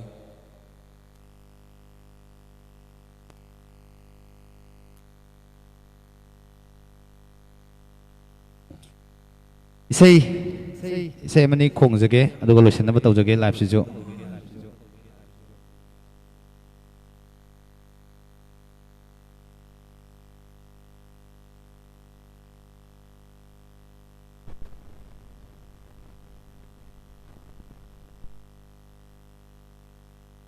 ꯌꯥꯃꯨꯡ ꯒ꯭ꯌꯥꯝ ꯂꯣꯚꯔ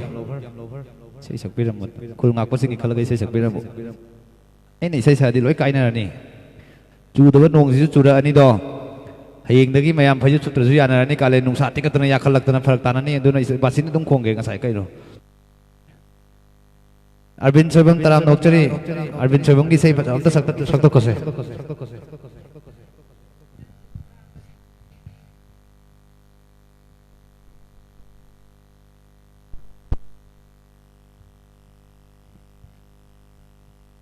hello, hello, hello, hello, hello, hello, hello.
Kataw ka ni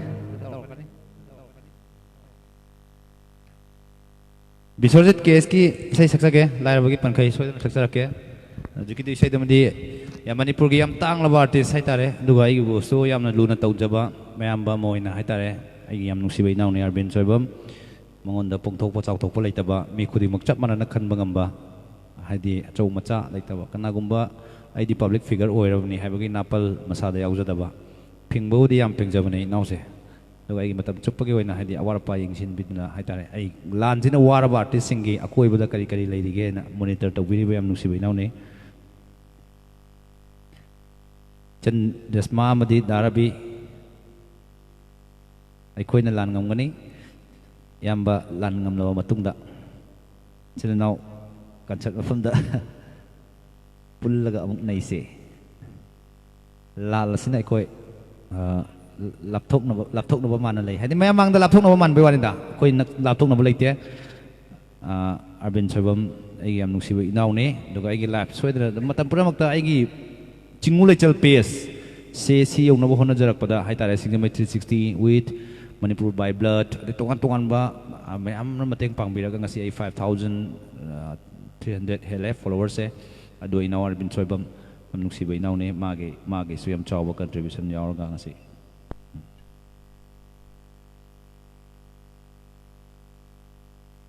Benjil lai sam tangkulon nagagi sa sakbira mo tangkul isay nagagi sa amuk fade do mandi waraw binuko hindi Just ngam na wa hai thank you hai ge khoi no wa di na uksage sagi kai no sei ma khong na ba okay thamoi pali khana sei che kau gi dore ko sei ma teng ba khong ke ko sum me ngak chal chan pi singak tak pothan ge res ngak lon ge Arvin na yam phajan sakre tak pe nangon dekha hedro khataw kani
사와데 나 하이드라고 이제 까오래요.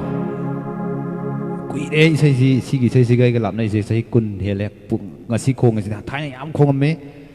1999 2001 to doi bo hai tare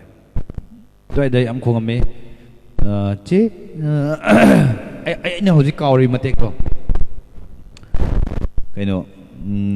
thamoi palikan na nungsi ru re nang bu thamoi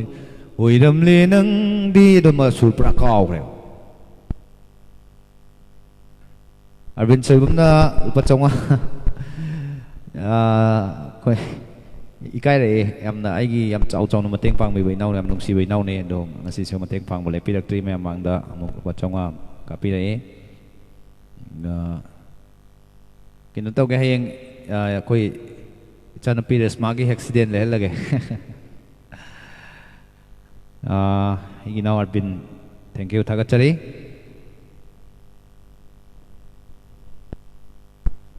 Saya yaman dana, ay gian tadre, saya mani khong eko, ma saya maga khong ge.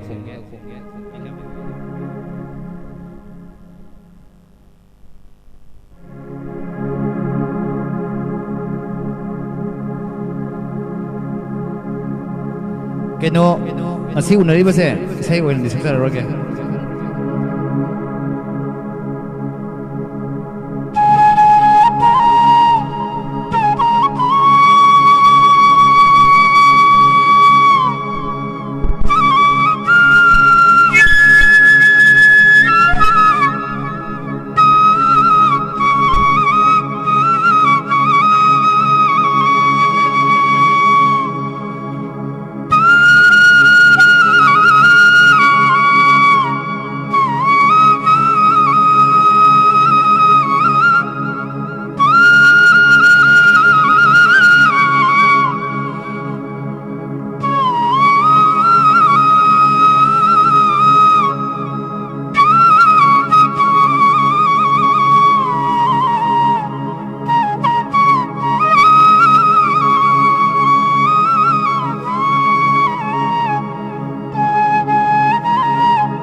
Sini pen biu saya ya me ko khala kiu do duk ko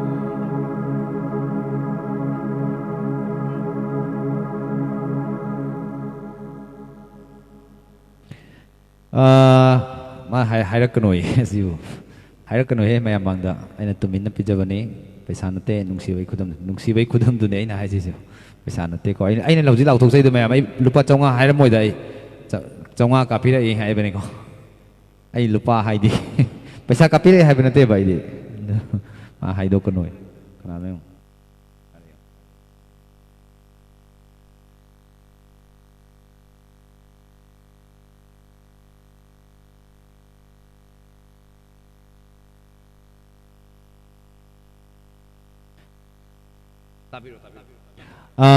Sugnu da laiba.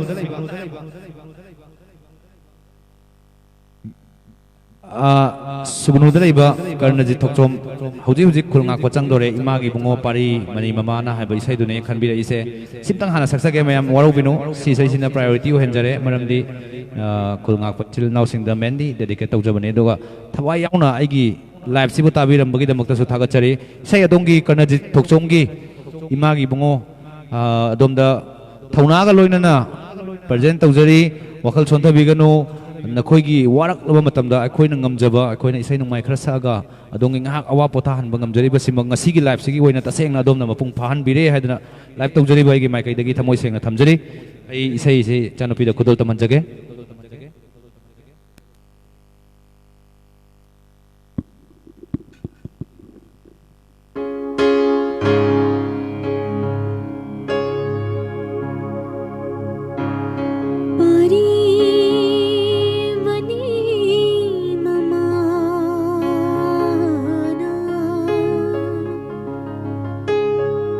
Tamya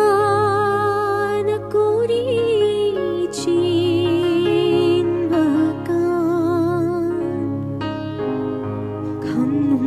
shawa tan khraba gauri machabu mungfamda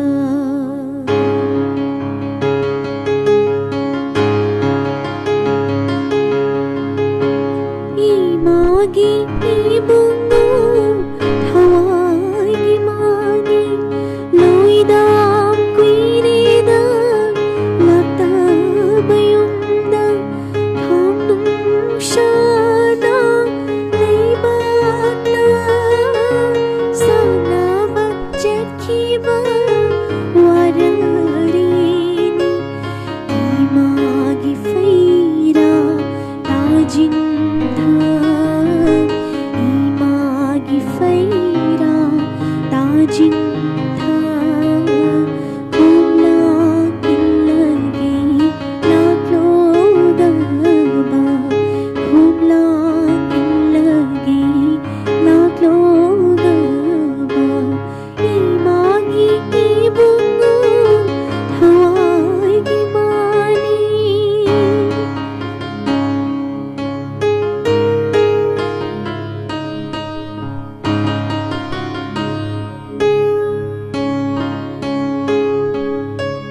Ijana panjaba hai tu plalu iman leirake kai thil lagi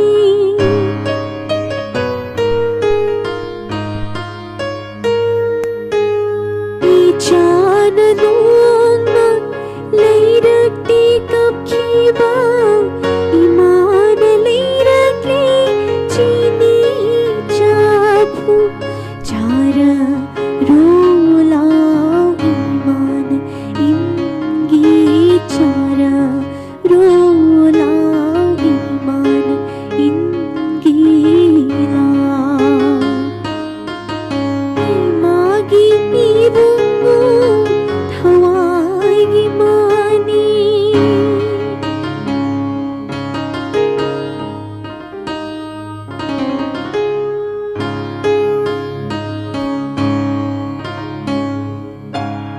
nangna loirama amahide sarip kamdu hararido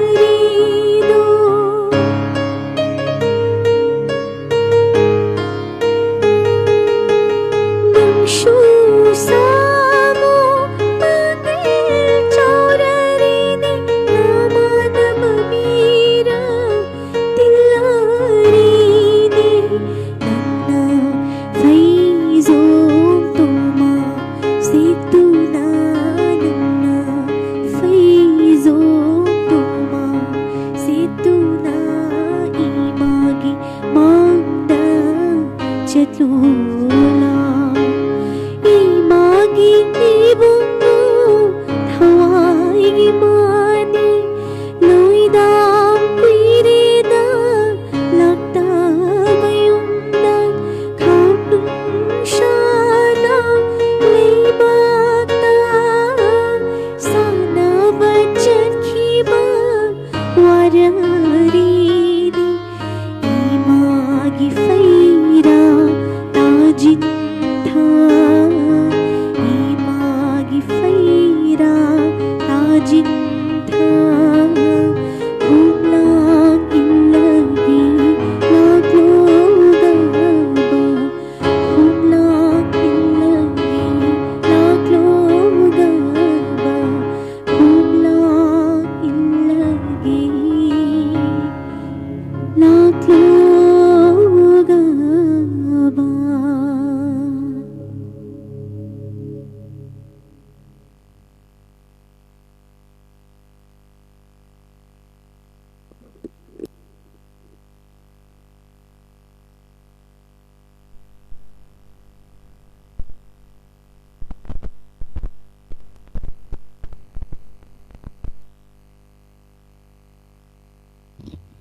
Kumal nonggi isaido warobino aiga makada YouTube link on pijai se sidang changbira kan hai tare ta bira yeng biro hadi sai se ngako. Amta pai.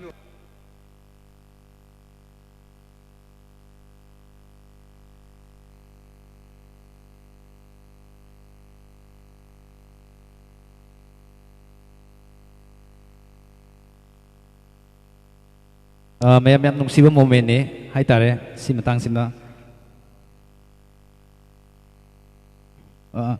lam takpira kanu ko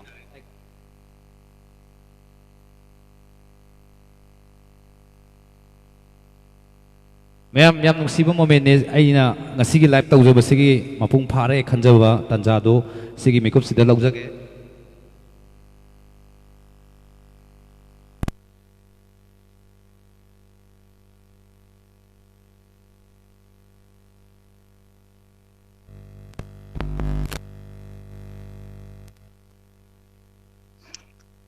ꯑꯩꯈꯣꯏꯁꯦ ꯉꯁꯥꯏꯗꯒꯤ ꯉꯔꯥꯡ ꯄꯣꯊꯥꯔꯒ ꯆꯥꯛ ꯏꯁꯤꯡ ꯈꯔ ꯆꯥꯔꯒ ꯌꯥꯝ ꯋꯥꯅ ꯄꯣꯊꯥꯔꯤꯉꯩ ꯃꯇꯥꯡꯁꯤꯗ ꯐꯦꯁꯕꯨꯛ ꯌꯦꯡꯖꯔꯨꯕꯅꯤ ꯑꯗꯨꯗ ꯇꯥꯃꯣ ꯑꯃꯗꯤ ꯏꯆꯜꯒꯤ ꯂꯥꯏꯚ ꯊꯥꯕꯤꯔꯝꯕꯁꯤꯗ ꯑꯩꯈꯣꯏ ꯃꯤ 10ꯒ 9ꯁꯦ ꯑꯗꯨꯝ ꯉꯥꯛꯇꯪ ꯄꯣꯊꯥꯕ ꯌꯦꯡꯖꯔꯨꯕꯅꯤ ꯑꯗꯨꯒ ꯑꯩꯈꯣꯏꯅ ꯑꯗꯨꯝ ꯉꯥꯛꯇꯪ ꯄꯣꯊꯥꯔꯒ ꯑꯃꯨꯛ ꯌꯦꯡꯕ ꯉꯥꯛꯇꯪ ꯆꯥꯛꯇꯤ ꯌꯥꯝ ꯆꯥꯗ꯭ꯔꯦ ꯀꯣ ꯑꯗꯨꯅ khul ngak phoi bidoira ꯍꯣꯏ ꯍꯣꯏ ꯑꯩꯈꯣꯏ ꯈꯨꯜ ꯉꯥꯛꯄ ꯃꯤꯁꯤꯡꯅꯦꯕꯀꯣ lam di takpirano hojikse okay okay okay khul ngakpone habirakpasida yam thagachari thongna leibiyo khoina soidanamaki haide khoina ngamjaba contribution haibabu khoina yumda lei leina ko sumaina mayam gi seba ngak tawibas tawjaba sinatana upai leijade ꯐꯔꯦ khoina di ꯐꯔꯦ lan ꯑꯩꯈꯣꯏ ꯌꯥꯝ ꯅꯨꯡꯉꯥꯏꯔꯦ ꯑꯩꯈꯣꯏ ꯌꯥꯝ ꯀꯨꯏꯅ ꯋꯥꯔꯤ ꯁꯥꯕꯁꯨ ꯃꯇꯝꯁꯤ ꯐꯔꯛ ꯇꯥꯔꯦ ꯂꯣꯏꯁꯤꯟꯅꯔꯕꯀꯣ ꯍꯣꯏ ꯊꯦꯡꯛ ꯌꯨ ꯏꯆꯜꯒ ꯇꯥꯃꯣꯒꯒꯤ ꯏꯁꯩ ꯇꯥꯔꯒ ꯑꯩꯈꯣꯏ ꯌꯥꯝ ꯄꯥꯡꯒꯜ ꯌꯥꯝ ꯀꯟꯈꯠꯂꯦ ꯑꯩꯈꯣꯏ ꯃꯤ 15ꯁꯦ ꯍꯧꯖꯤꯛ ꯗ꯭ꯔꯦꯁ ꯑꯞꯁꯨ ꯂꯣꯏꯁꯤꯜꯂꯕꯀꯣ ꯑꯗꯨꯅ ꯑꯩꯈꯣꯏ ꯉꯥꯛꯇꯪ ꯃꯌꯥꯝ ꯉꯥꯛꯄ ꯑꯣꯏ ꯆꯠꯆꯕꯗ ꯏꯆꯜ ꯇꯥꯃꯣꯅ ꯁꯛꯄꯤꯔꯛꯄ ꯏꯁꯩꯗꯨꯅ ꯌꯥꯝ ꯄꯥꯡꯒꯜ ꯀꯜꯂꯒ ꯃꯥꯏ ꯄꯥꯛꯂꯒ ꯊꯣꯛꯄ ꯑꯣꯏꯖꯔꯛꯀꯦ thank you malangam phiran thelaga imagi tariba pirang se taithok minaba oisano haidana taibong apugi bafamda ai khoisu thamoi senga thongni jari thank you thagachari mayam gi wakal da dikhangdre do aingon da di kainom phawrai se hadi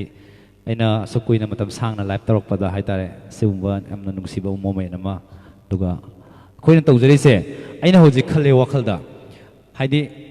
yam sengna hairaga ko uncivilized hage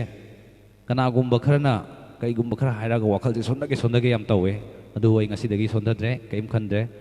ini khudingmak challenge tawminarasi hedana thamjage yafaminarasi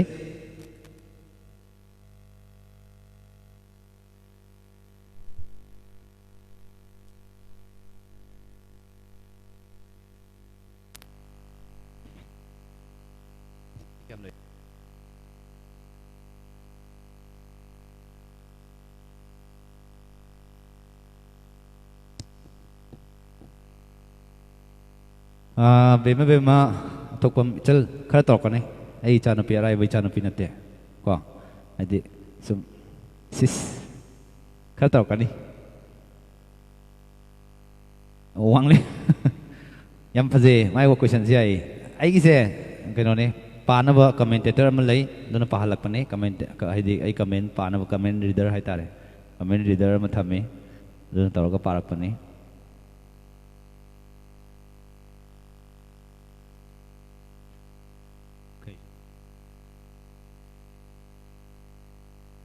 ngai khoda pamjare ngaujari du di kitang ako dum di kitang isa da kanum taw gitaw nga ko dumakti ko dumakti nungai jade koi live se ngasi na icha nupi se yaujaba han bani hayeng nungala thing re du di to loi si duna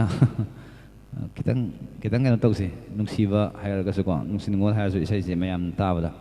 de hede hojik da ta koina da to kanum khan ne ko kitang dumakti kitang breakfast is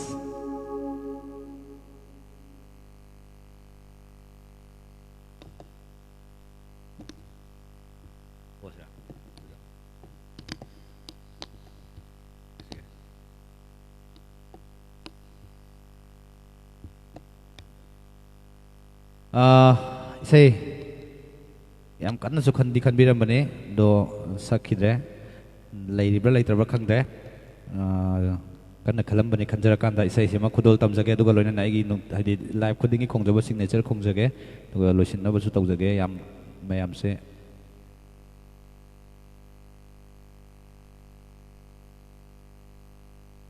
Bisorjit Singh ꯈꯣꯡꯕꯥꯟꯗꯝ ꯂꯨꯄꯥ 190 ꯀꯥꯞꯄꯤꯔꯛꯏ thank you ꯊꯥꯒꯠꯆꯔꯤ ꯌꯥꯝ ꯊꯤꯅ ꯊꯥꯒꯠꯆꯔꯤ ꯌꯥꯝ ꯊꯃꯣꯏ ꯁꯦꯡꯅ ꯊꯥꯒꯠꯆꯔꯤ ꯍꯥꯏꯇꯥꯔꯦ ꯃꯇꯦꯡ ꯄꯥꯡꯕꯤꯔꯛꯄꯒꯤꯗꯃꯛꯇ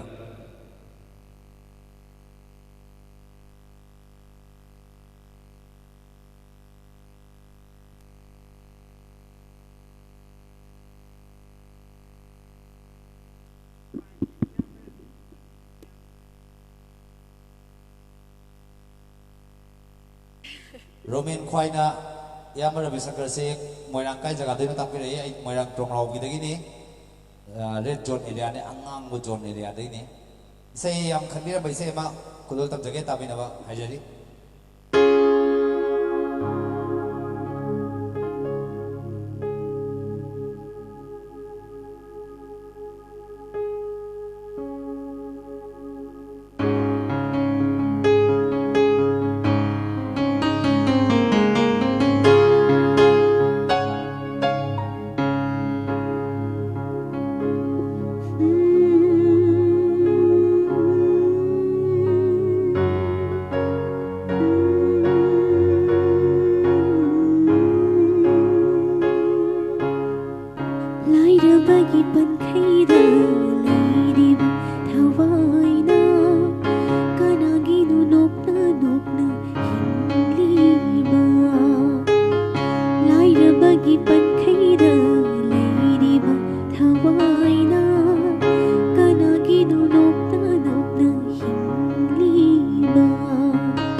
Especially dedicate tawjage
Nagi, Nasidi Sisi now the guitar, Burp from Java, and my JP Taki Bokomoki Taki,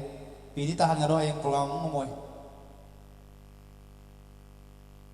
Thank you, Resma, and Tapire. I am live say the Tantalus never Tosi, Yamna, Ping and Tavidago. Do I say Ma and I don't come Java signature, say Mokonjaga, Doga Tatna, by the minute say, Ping and Tavida, Tatna, by the minute say.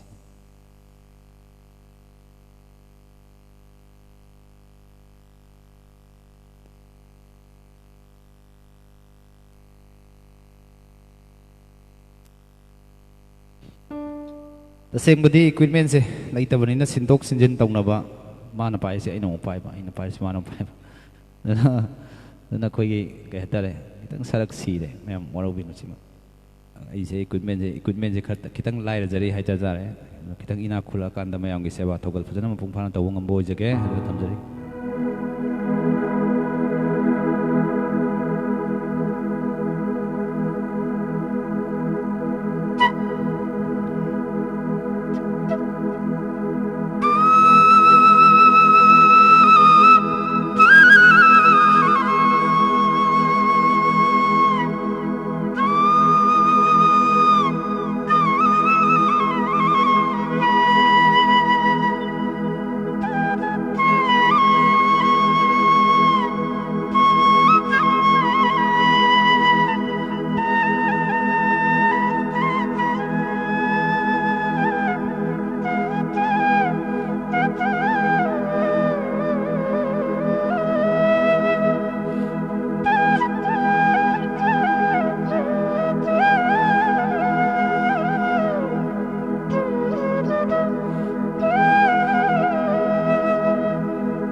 ꯃꯌꯥꯝ ꯂꯣꯏꯁꯤꯟꯅꯕ ꯇꯧꯔꯁꯤꯀꯣ ꯑꯗꯨꯗꯤ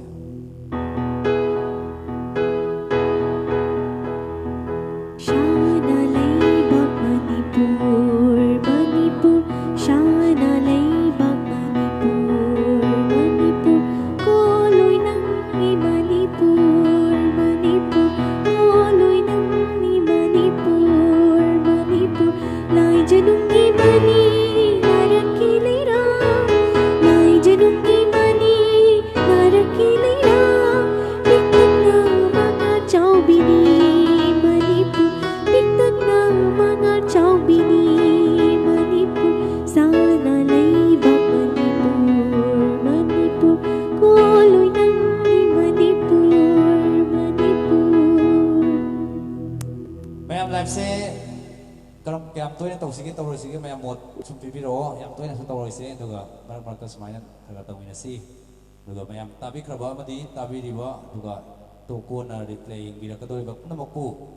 ꯑꯩꯒꯤ ꯏꯆꯥꯅꯨꯄꯤ ꯔꯦꯁꯃꯥ ꯑꯃꯗꯤ ꯔꯕꯤ ꯁꯪꯀꯔ ꯆꯤꯡꯃꯨ ꯂꯩꯆꯜ ꯄꯤ.ꯑꯦꯁ.ꯀꯤ ꯃꯥꯏꯀꯩꯗꯒꯤ ꯑꯔꯣꯏꯕ ꯑꯣꯏꯅ ꯄꯨꯝꯅꯃꯛꯄꯨ ꯌꯥꯏꯐꯃꯤꯟꯅꯔꯁꯤ ꯍꯥꯏꯖꯕ ꯋꯥꯐꯝꯁꯤꯒ ꯂꯣꯏꯅꯅ ꯂꯥꯏꯐꯁꯤ ꯃꯇꯥꯡꯁꯤꯗꯒꯤ ꯃꯌꯥꯝ ꯄꯨꯝꯅꯃꯛꯇꯒꯤ ꯕꯤꯗꯥꯏ ꯂꯧꯖꯔꯤ ꯃꯌꯥꯝ ꯄꯨꯝꯅꯃꯛꯄꯨ ꯈꯨꯔꯨꯝꯖꯔꯤ